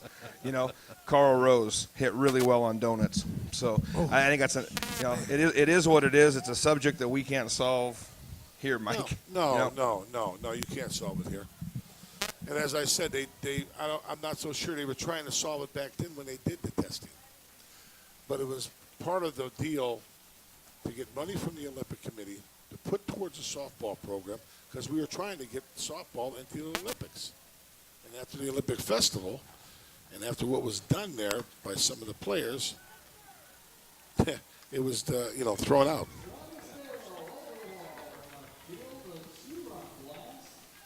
Two-run home run makes it 31-19. See, I just get a couple slices of pizza, and it's good. I get us banned. I'd like to pride myself in at least saying that I try to come out and ask the hard questions. For the most part, I know that a couple people wanted to talk about that subject a couple times, but at the end of the day, I think the biggest problem is technology, and those that want to cheat are going to find a way to cheat no matter what. That's what right. barriers you put up at the end of the day. Yeah, you look at the Olympic committees, you look at Marion Jones, you look at what's gone on there, you look at, the Ben Johnson from Canada, back in the days. Folks, this is like, I think you hit the nail. If it's a bat, if it's a golf club, that was. People's desire to win sometimes get in the way of their common sense. There's just absolutely no way to doubt that. Oh yeah, exactly. Winning can create a what's the word? It's a great play on both sides right there. It's a great play by Andy Purcell. Yes, it was. 31-19. You blink. We talked about, hey, we're just chatting things up because the ball game's getting out of hand, but you blink and it's getting closer. Yeah. we're not an upset alert yet. No, but, I think you have to tip your hat to the Reds the whole year long. The way they've played the entire year, I think you're looking at a team here that's nothing short of up and coming. I really hope that this team stays together as close as it can with that great sponsorship group that's there, and we see where this team can come. I mean, I think if they stay their nucleus stays together, they've got to be a favorite for a Worlds when the season starts next year, and we all know that the next step is a good quality major team, and we hear that Ball Ford's going to do that, and you see teams wanting to move back up again. The adage of let's be a C team, let's be a C team is definitely starting to go away, and you're seeing guys that want to move up, players that want to move up, sponsors that want to move up, and I think a lot of that's happened because of the conference. Oh, yeah, the conference is a great thing, and whether people like it or not, it's good for softball, and it's like we said, guys are going to get chances to play against people they would never get a chance to play against. Chad Mullins gets aboard, and there's 2 on with just 1 out. Because I've heard of some teams that joined the conference. I've never heard of that team. Where are they from? And that's a good thing. What's it cost to get into the conference? $5,000. But they always talk about the cost, but at the end of the day, the people are just completely bamboozled if they don't talk about how much money USSSA spends extra just to get the conference afloat, because it's certainly not a money-making proposition at the end of the day. No, we run a tournament. I run the combat major, dual major in Seattle, and we run it because we think it's great for the community of the Seattle and the Northwest to show this kind of and bring teams in. But as a tournament director for that, we have to budget it in our marketing budget at combat, because running that event, we spend between $3,000 and $6,000 depending on some scenarios, diamond ride needed, number of if games, and so forth. It's not a profit center for really anyone that even runs one of these tournaments. These tournaments are to showcase the sport, to hopefully get other teams that want to move up, to get other players that want to move up, and I think you'll see the same thing. About the dream. The dream. And that's why you see teams like, cities, and you see, Don Dianatis is talking about, we're doing some different things about changing the point system for a tournament like the Dudley. That's a city-run event. They've put an immense amount of money into that tournament over the year. Warren Bellum, classiest man in the sport, great tournament director. There's a city that wants this to happen there. Maryville, Tennessee, the newspaper, the Blount County, all the things that have gone on in those. It takes a lot to run one of those tournaments. And you hear guys, well, I want to run one of those. I'm going to make a fortune. If anyone wants to make a fortune and run one, everyone knows my cell number. Hop on a message board. I run a duel in Seattle. I'll be more than willing to turn it over to you. But bring 3 or 4 or 5 or 6,000, because that's what it's going to cost you when the weekend's over. Right. But I personally, as one of the tournament directors and representing our company, we think it's a great thing. We think it's a great thing to have in the Northwest. We're very proud that we had 3 conference teams from the Northwest. We had more conference teams than SoCal did, and it's a very prideful thing. And we think it's because we host that dual tournament, and we hope to have more up there. And we've added a Portland event, and so to me, it's all about that. And, Brian Wegman runs one in Cincinnati. He owns the park back there, and he gets to get a little beer sale, so he's hoping the beer sale covers his nut on everything else. But you'll tell he runs that because he loves it and he wants it there, and it's not a moneymaker. Well, I'll tell you what, I'm going to try to get one in Cleveland again, because we used to have the NIT in Cleveland for years, and it was always a good spot for softball. And Donnie told me a couple of years ago, he goes, Mike, get the right place, and I'd like to bring it there again, because it's, for one, cheap to fly into for the teams. Right. And, cheap on the cars. The ballpark's right there. I don't mean by cheap, but it's not as expensive as some of the other ones. And it's a great softball town. So my one friend is running for mayor again in this one city. And if he wins, they got 3 diamonds that we played on years ago that are absolutely great. And I know he's going to update them. And so I'm going to see if I can't get, not to make money, I just want to bring the game there for the people to see. We got Class B and Class C and Class D in Cleveland. Really no Class B, C and D. So these teams and these players that the people see out there, they're your C and D ball players. Wow. Now, these ball players are great ball players, but that's as high as the teams are in the area, and that's all that's around there. So I'd like to have. Yeah. Not good here. Things that falling apart in some ways, I guess you'd say, for Resmondo. They allowed 8 in the third and 9 now here in the fourth. And this is what we've talked about, Bernie. This is the kind of – this game, I think, symbolizes the Red season. you know, it's kind of started off and no one thought anything about them, and here we are, 3/4 of the way through this game, just like they were with the season, and they were everybody's hot team. Who was the guy in center field? Wasn't he the one that slipped and fell? It was Santana. yeah. So I don't want to say nothing or jinx him, but he got them customized shoes on, don't he? He does have the customized shoes. $300, I think Kristen Bedard told us down there. How much for them shoes? 300, and he almost went underneath that fence. I thought that was the number that was broken out for us. I mean, don't quote me on it. We can quote KB. Well, I think they look nice. I think they look cool. It's all about looking cool. I'm just That's the teasing key. here. You know what I'm saying? It looked like he almost went underneath the fence in them. But back to the story about the conference is over the course of this weekend, there's more than likely a future men's major player that's going to be sitting in the stadium. Oh yeah, See more players. than one. And I know a couple months ago they made fun of me that a possible E player may eventually be a men's major, but when the E's are in here, they may not even be aware that this level of ball exists until they come down to the tournament. They see it. The next thing they know, they try to find themselves a team, and the rest is history. You got to start somewhere. Now ask Coop. He was an E-ball player when he first started. I'm sorry, what was that? I actually looked at my phone. There's about 9,000 texts from the 9,000 guys that have played with me that are willing to take a lie detector test that they never took a steroid, and they're all looking for me when this game's over to slap me around. I said we all got to start somewhere, Coop, and I said you started at E, right? I did, yeah. We started as a bunch of college guys that wanted to play. We actually entered a tournament. It was Roger Wilson, who's now a vice president of U-Trip. We didn't even know what we were getting into. We won the tournament. We weren't sad about it. We didn't know there was a difference. We didn't even know there was an associate, an E, a D, or a C. They moved us up to C 2 weeks later, and we never won a game the rest of the year. Oh, Lord. Well, let's check in down on the field with the one that knows where you can get a pair of those shoes. Mike, I know that's the key. Let's check in with Chris Bedard. KB, what do you got?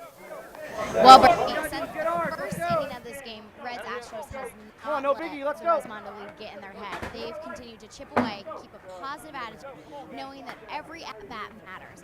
They've constantly been cheering one another on, saying to win the inning. And guys, they fought their way back into this one without that defeatist attitude, and they know that anything can happen if they continue to do what they do best.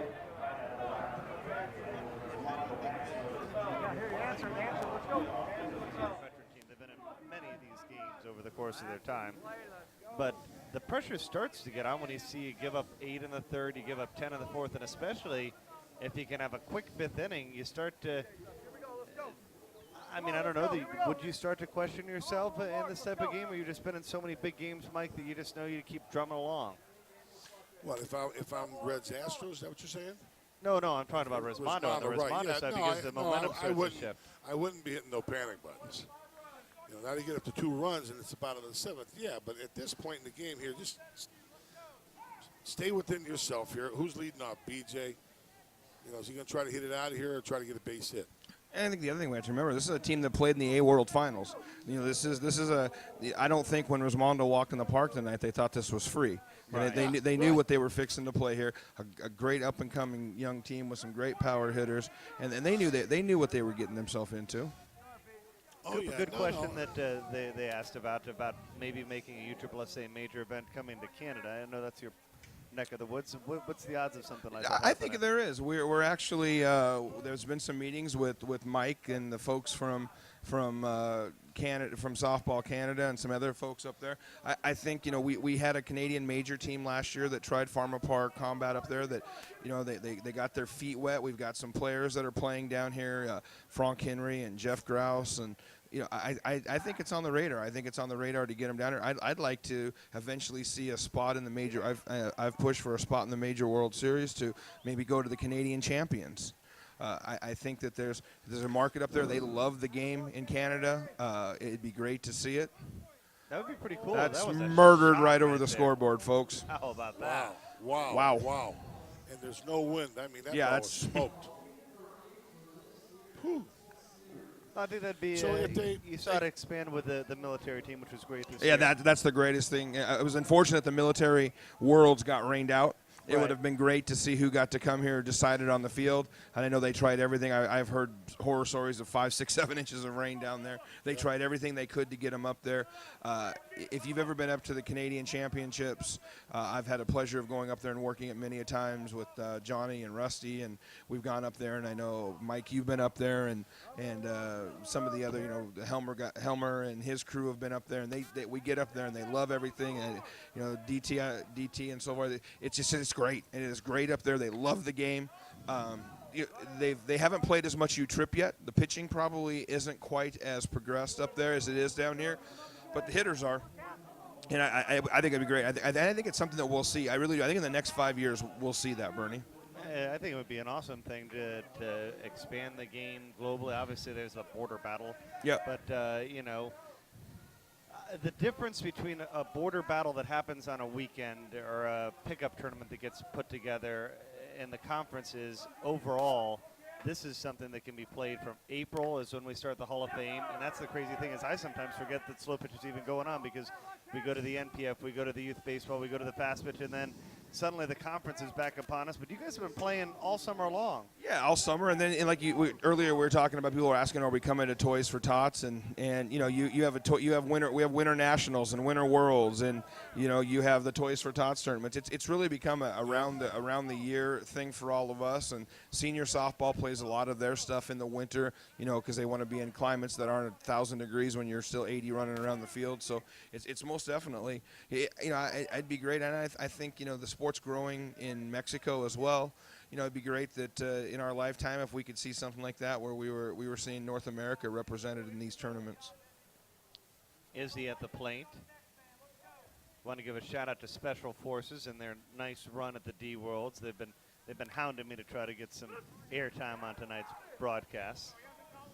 Yeah, I think let's be honest. The fact that we're sitting here having discussions and these young men are playing softball, or in some of their cases, like Dennis Ruley, these old men are playing softball tonight, is because of those in the Special Forces and all the branches, And I had someone ask me today, why is the flag at half mast? And I said, did you not remember what happened at the Navy Yard? It's easy for us to get wrapped up in softball. It's easy for us to get wrapped up in the events that are going on, but we wouldn't be wrapped up in these events if it wasn't for those men and women that do the things, quite frankly, that I didn't want to go do. And Bernie, I don't think you did. And they've gone a lot of places and done a lot of things and given me a lot of privileges that I quite frankly probably didn't earn.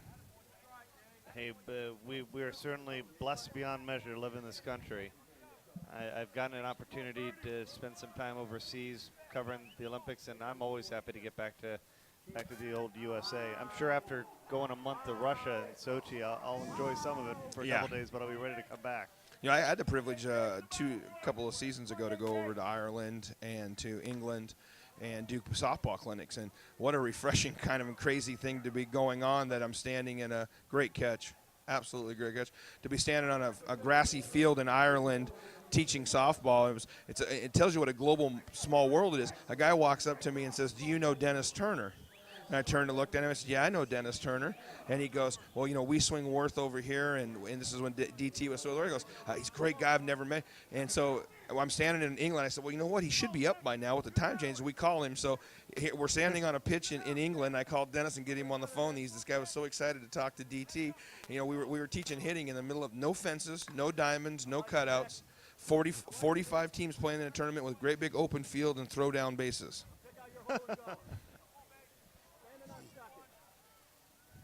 Talks about some people blessed about the facilities they have to practice in and day out, Oh, yeah. We really enjoyed that trip. It was a blessing that Combat let us go do it, and we got to work with the international softball, and it was absolutely one of the Johnny McCraw, Kristen Dowling, who's going to hit in the young lady that hits in the home run contest tomorrow night, and myself got to go over there for 12 days. Now they worked us to the bone. If I ever got to do it again, I'd schedule a little downtime, but it was a great time, a great experience. Well, we move on to the bottom of the fifth. It's 35-23. Reds finds themselves still right there with an opportunity to seize the day, but they need another big inning like we saw in the third and the fourth. more hits. What do we got? They got 2, 3, 5, 6, 3 at bats, right? Yeah, they got the hammer. Yeah.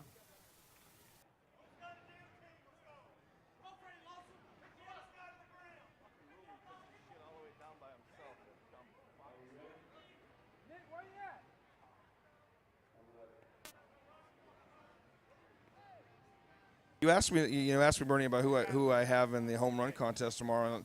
Obviously, I have an emotional tie. I'd love to see Kristen Dowling do well, as we talked about earlier. But tomorrow night is one of my favorite, if not my favorite, teammate of all time, and I say that with a lot of great guys that I was able. It'll be Scott Brown's last home run derby here, and I think DT and Mike will attest to this. I'm sure there are equally great people that have played this game, but the Brown Bear, bar none, not only is one of probably the purest big man singles hitter, him and Hank Garris, that have ever played the game, but genuinely one of the great guys that have ever played the game. Whenever our last game is, hopefully it's Sunday on a double dip for us, but if it's on that backfield tomorrow, wherever it is, it'll be a tough time for me personally to see Scotty leave this game. I know he's got a lot of things going on, and he's obviously a combat sales manager, and he does a lot with U-Trip Fast Pitch and some other things. But I'd love to see him have one more night. He's won it before. He's won the batting title. I'd love to. I don't think there's anyone here that would be upset on any team if Scott Brown won that tomorrow night. Oh, yeah. No, he's a great ball player, a great team man, family man, and works and does a hell of a job with the combat. He's good people, Scotty. There's no two ways about it. He's legit from day one, that's for sure. Yeah, and as easy as it is to go out of left field, it's even easier to go out of right field in that home run derby. And I don't know, how many of the lefties are going to be in the home run derby tomorrow night, but my pick is going to be one of the lefties. I'm not exactly sure who's on the list or who's competing in the derby tomorrow night, but with the likes of Helmer or Timmy Coco, and I'm not sure exactly who else is competing tomorrow night. But Philby. And Philby. Oh, yeah. That's right. Philby, any one of those guys. I mean, all these guys are great hitters. It's just going to come down. One, it's going to come down to the pitcher. Here's a look at your first-round hitters that are at large. So, I mean, any one of these guys could get on a roll. Do they get their own pitchers, or somebody pitching all of them? Or how's that work? I think They're allowed to pick their own pitcher, I believe. Yeah. It's 8 swings tomorrow night, and the 8th one is the infinite ball. At least you hope that you can club a couple over there, because on that 8th one, if you keep hitting home runs, you keep getting balls.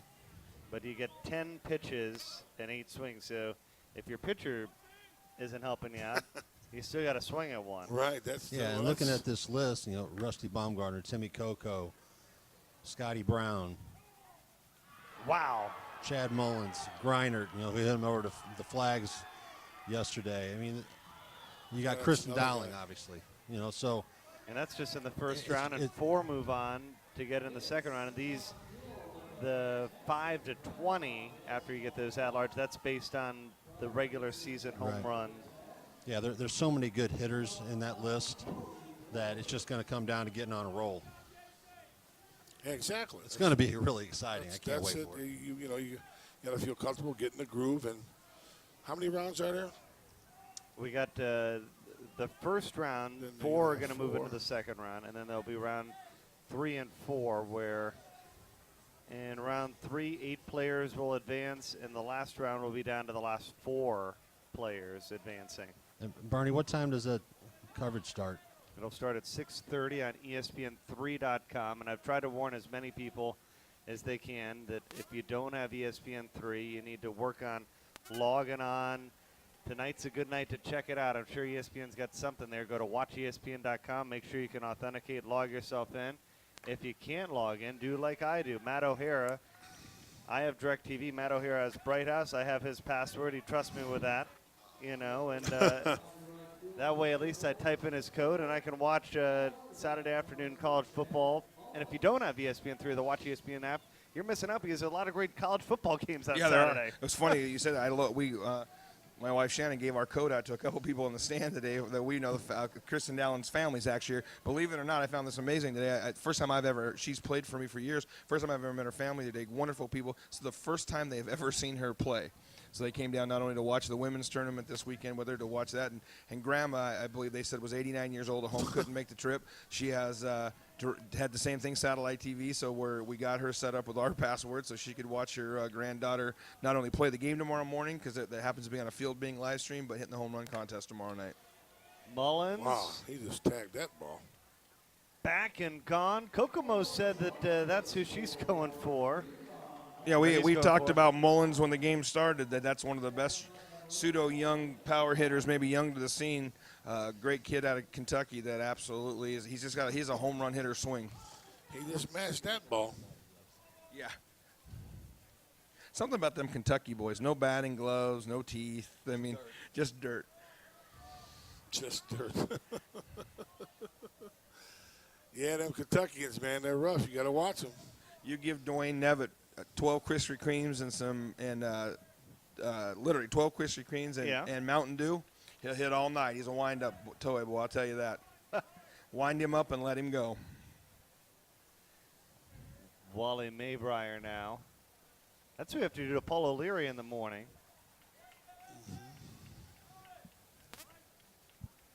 We give him a couple of Dunkin' Donuts. Sorry, Kokomo. I was thinking about Dowling and slipped there for a second. Hopefully no hard feelings. 35-26. This game's lasted a lot longer than I think any of us thought early on. I thought that we were going to be a couple innings and done just based on the 18-run first inning. That's how this thing started out, with 18 runs in the first, if you can believe that. That's right.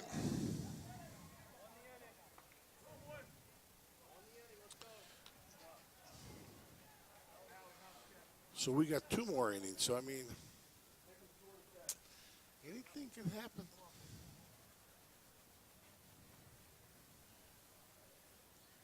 Yeah, and this is an advancement, and it's sometimes when you're building a young team, and you know, DT was talking about the movements of the shop team, and I'm living every inning of it with my combat team right now. This game is invaluable to some of these young kids on the Reds teams, that what they've gone through tonight, and I think, you know, Michael attests to that when he was a player coming up. And you have to be in these games. You have to hit Andy Purcell. You've got to be in this stadium. You've got to do some of this stuff. Oh, yeah. That's why I say that by playing in a conference, you're going to get a chance to play them 4 or 5 times during the course of the season. And the whole idea is to try to beat them that one time. And once you beat them that one time, you know, it's almost like you knocked it off your shoulder, and then what's next? And you never know when that one time may be the Men's Major World Series. And the good news for Koopa, you don't mind being in the losers bracket, as you've mentioned before. I've spent more time in it probably than just about anyone. I know Johnny has the most seconds, and I've gotten a few with him. And I think I think this is true. Mike, you're a historian. We were the only team that's ever lost game 1 and come all the way back to win it, I believe. Yes. I know yes. U.S. Final came all the way back and got to the finals, as well as our 07 combat team. And Johnny's been on all 3, though. We say he's the charm. He's the charm to get us to loss, and he's sometimes been the charm to get us back. But he's been on all 3 teams, I believe, that have ever lost the first one and got back. Only one time we won it, and that was 08. And we got lucky and really just got it. Sometimes you get on that roll on Saturday that carries into Sunday. You know, you just play back to back to back, and the next thing you know, that day seemed like it took about 10 minutes. It was over, and it was Sunday, and you just going, oh, I guess we're still in the tournament, boys. Yeah, and Johnny was MVP, I think. Yeah, absolute freak show that year. Kraus got out in front of this one. It's going to be popped up for out number 1.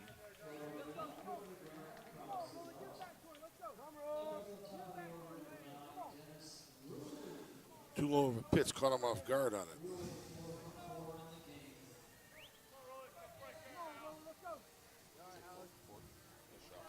Kind of a shock. Ruli's 4 for 4. I figured he'd be 7 for 7 or 27 for 27. I mean, it's amazing. He just keeps going and going. 5 years ago, everybody told me he was done.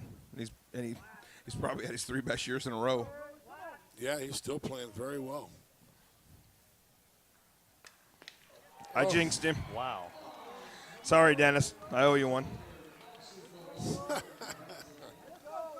Oh, boy. So that's 2 outs. Yep. So if how would you feel if Reds came in here and hung up 10 there, Mike? How would I feel? It don't matter how I feel. Some guys down over in that dugout in their white uniforms is how they feel. I'll be out here for the next game. On an unrelated note, I'm Oh, building a new house and I need oh. some sod, so I don't know whether Yeah, you that's don't- going to be tonight wouldn't be the night to work they asked on. for that sod. That would be a bad call, Bernie. You asked for sod later. Yes, yeah. But this is a perfect example. I mean, in the years past, some of the message boards want to talk about there's no parity, there's no competition. It's two teams, it's one team, it's a favorite team. You're in a situation here in the years past, 5 years ago, 10 years ago, 18-0 to a major team. That game was tucked away and done in 3 innings. And these kids, because they've seen Andy and they've played against him and battled with him, you could see it. They felt they could still win this game. And I don't think that was true 10 years ago. And maybe I'm wrong, Mike or DT, you guys were around. But to me, 10 years ago, 18-0, if you were down to Resmondo or Sunbelt or Steels, you just tucked tail and went and had supper. Oh, yeah, if you were a young team like these guys are and you played and you were losing 18-0, yeah, that'd be a pretty good chance to be over with. But like you said, that's where the conference comes in. You're able to play these. Not only have they played Resmondo a number of times this year, they played, I'm sure, Laser Vision, and how many games would you say that they played for the year, Astros in the conference? Do all the teams have to pay a certain amount? Well, your top 6 tournaments count towards your points. You can play every one of them if you want to, but what qualifies is your top 6, and then the seeding also includes the major World Series, the conference finals. So, but if you don't play 6, you're not going to get in. Most of the teams are playing 7, 8, or 9. Some of them could be the double in Florida or the double in Seattle. 6 events plus the double gives you. The 8, but you kind of say I think 8 or 9 is probably the average of the top teams. But that's to get into the conference championship, right? Well, the major World Series, the points are decided before the conference final. That's right. The top 16 teams have their berth. Then what happens at the conference is all of those points count towards seeding here. Right. Plus, there's the military team got a berth this year, and then they gave an at-large berth to the highest finishing team in the bracket that didn't have a berth. So they kind of made a last-chance bracket of old. They took the 7 teams that wanted to be here, fought all year, and came up short, and they played that weekend for a berth. Okay, I got you. Man, And I believe it was Team So Addictive. it's 18 teams, right? 18 teams this year. First time ever. It's been 16, I believe. Complete history. The 42 years prior to this, it was 16 teams. This was the first year it was expanded to the 18-team format. and the good news, maybe opening the door to invite a team from Canada in the future years. It's If they had a tournament in Canada, what would be a good place? Oh, there's lots of places up Well, there. I The know, Toronto area, the Ottawa area, Softball City in Vancouver. The difference up there is you're still very regionalized. You have ASA played in some areas. You have UTRIP played in some areas. You have NSA Canada, which isn't really affiliated with the NSA in the United States, so it's their own kind of thing. So it's still fragmented up there a little bit. But I mean, a venue, a park like this. Ottawa has a great park like this, a minor league park. There's some parks outside of Toronto that are like this that were former minor league stadiums. That's where I would want to try to have it, right? We want to have it in same a place facility, like that. similar. How about the Softball City in Vancouver? What's that like? It's an older park. It's a Nido Park. It's kind of the old throwback. It's actually very similar to Brian Wegman's park. It's a little bit older. Okay. The venue in the center. Great place to go up and play. Okay. But it's a 300-foot park that actually kind of plays a little bit short. That's what I'm saying. You want to have it in I would think you'd want to have it in a stadium. Just because it's such a different game. I think that you and I talked about it during the conference tournament, but we had talked about the possibility of moving even that play-in game from Fortune Road where they're playing over to the stadium. And, Don just always trying to get as much feedback as he can from the team, said that the teams just don't want to play in a tournament where they're at Fortune and then you move the championship to a big field because you completely change the game. That makes sense. Yeah, you're not playing the same way.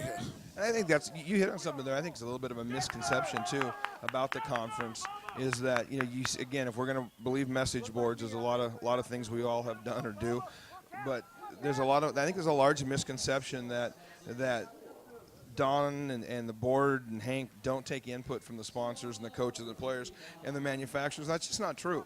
Now, do more people have? Do certain people have a voice? Yeah, because they attend every meeting. But I've never been in a meeting where the teams are there that if you're a B team that paid your conference fee and you have an opinion or a question or you want something discussed, the Don says, I'm sorry, you're with the B team, yours don't count.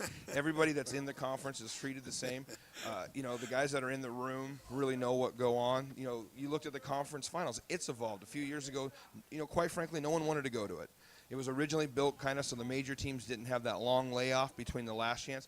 So we evolved it. We found different ways. We added a berth to it. DW, a softball center, came up with, hey, let's use the Big East basketball bracket so it separates it out this way. We tried one time where it was Resmondo and Smith played a 3 out of 5. We've done different things. All of those things, most of those ideas weren't Don sitting there saying, this is what I'm going to do this year. It was, hey, this is what some guys have talked about and they want to do. We've had conversations about how to equal out points across the country to nauseam this year, and it's come from Hank Bassett and myself and Elliot Clark and Dennis Turner. We've all talked to them about it, and I know Brett and with the Easton Group and his teams have talked about it, and I'm sure the Worth guys have too, and the sponsors have all sat there. So it's a long ways further from a dictatorship when it comes to these things than people want to admit. I think most of the people that are saying it's a dictatorship aren't really involved. Yeah, right, exactly. Speaking of Hank, what has he meant, obviously big-time Louisville Slugger, what has he meant to be a part of this conference full-time? Because he was always involved prior, but at this next level that he's at this year. Of having Hank Bassett involved. Oh, well, yeah. To me, like I said earlier, and, when the first time I realized that Hank and Harold Nichols knew my name, it was amazing to me because, first couple of times I saw them, that's Hank, that's Harold over there.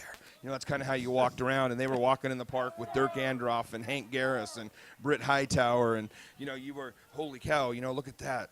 And so, I think he's done a great job this year. It's a thankless job. You're never going to get praise at a job like that where you're handling roster changes, and I'm mad because the bracket's not the way I want it, and I should be allowed to play double E because, I picked up Carroll and, all the things that those guys go through. But to me, as honorable person that's in this business, as honorable person that's been in this game over the years, he's a no bullshit kind of guy that puts it right out there and will look you in the eye and tell you how it's going to be. He sure will, that's for sure. DT obviously took his position at as Hank retired and came over to do this, so I think he's probably the best person to speak about what he's meant to the game. Yeah, I mean we've all known Hank for a very long time. Since we started playing. Obviously, Mike, you've known him a lot longer than Coop and myself. But what a genuine guy and a class act in the sport of slow pitch softball. I mean, he's been doing it, for a long, long time. First as a player, then a manager, and he started working for Louisville Slugger during the heyday with Richard Superior, Star Path. All those. Yeah, no, they don't come powerhouses. They don't come any better than Hank. He's a great guy. He's great people, him and his wife Sue. I mean, they love the game. They put their heart and soul into it. And I'm glad to see that he's got the position that he has after all these years. And, he's not getting any younger. So, I mean, I know he wanted to, you to take that job for him. And, this way here he's not, I'm sure he's still traveling. But it wasn't like it was. His travel's cut down a little bit, and he kind of picks and chooses what events he needs to be at.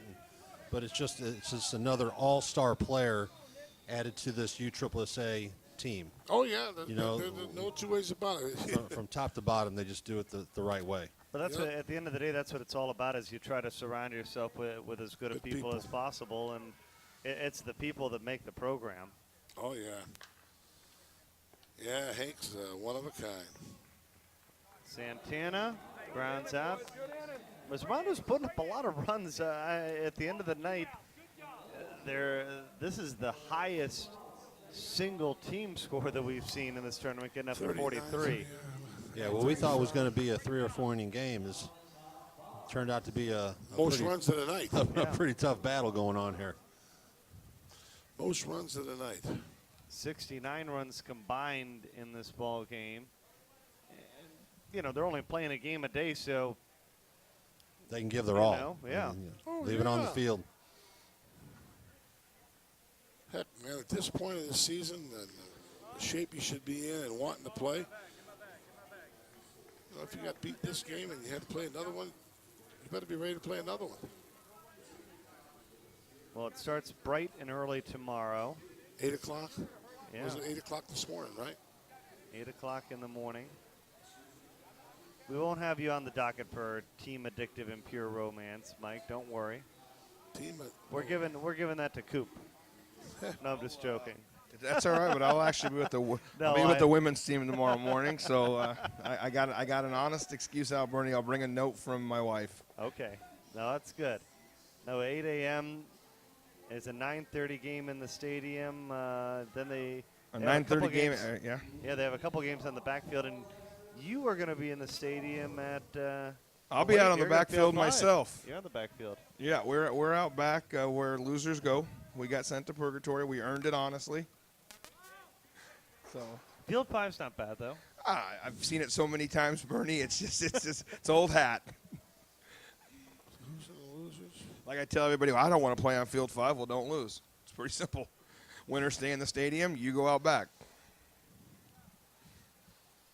You know, we have that portable jumbotron. We could bring it there and still try to do some headshots. Matt doesn't mind volunteering and running the board, right? Yeah. He's got your walkout songs out there. Well, there's 2 outs. Let's see. Wait a minute now.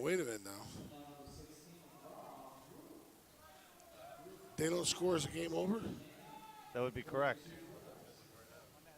15-run rule now, right? Yep, 15 after 5. So they got to score 2 at least to keep it going. And it don't look good. Well, Coop, we'd like to have you have some success, but we'd like you in the broadcast booth as well. Maybe we can find a hybrid job for you. We enjoy it. It's fun. It's a great part of it, especially to be up here with a couple of people like Dennis Turner and Mike Masenko and chat a little softball. And it'd be great if we could get one of these games that were a nail biter, Bernie, that all we had to worry about is the game. And you know, I'll tell you one thing. If you go do this a little bit, and I've had the privilege of working with you, I have a lot of respect for you guys that do this for a living, especially when you have the headphones on and 2 people are talking to you in each ear. It's definitely something that is earned, and I can understand why you guys are. It's a rare breed that you guys that can do it. It's not as easy as you think it is until you sit up here and try it. That's right. Well, I think the most difficult thing, at least on my end, for slow pitch is the fact that it starts in the morning and it goes to 1 in the night. All day long. And some of the faithful on the softballcenter.com want wire-to-wire ESPN coverage. Yeah. No. Wire to wire. Who's to blame them, you know? That's why you got to get up at 6 o'clock and go to the Waffle House. I'll give a plug for Wawa, the sole greatest sandwich-making place in the history of the world. I'm heading there. If there's ever like a real food battle and only one place survives all the chains, whatever that movie was, it'll be Wawa. All we'll eat is Wawa. They need to be the official sponsor of Team Combat.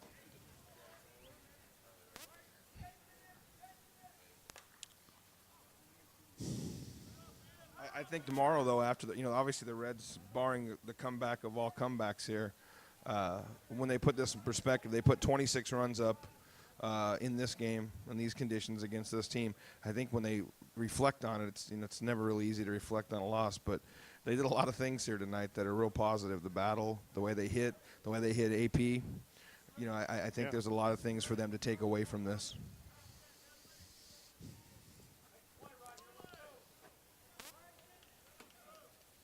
Porter with a runner on second. This should be the ball game. And, oh, no.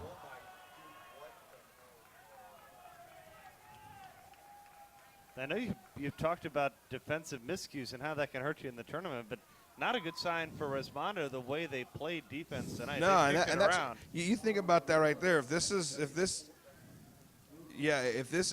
a 1 or 2 run game right now, that sloppiness. But the coaching staff is going to get a fix over there. They're going to have a chat about this, and you won't see it tomorrow, or you'll see someone new out there. The bright orange shoes. Yeah. We've been told we got it from a source that Matt came up with the idea for the bright orange shoes. he And may they're want to playing stay. like Matt O'Hara. Yeah, they're playing like Matt. Matt O'Hara may want to stay away from this team because the idea of the shoes is not working out very well right now. He's just wondering if he gets some royalties. There's your ball game. All right, guys, thank you. Appreciate you. Our all-star crew coming in and calling the games with us, and we will see you bright and early tomorrow right here on USSSALive.com.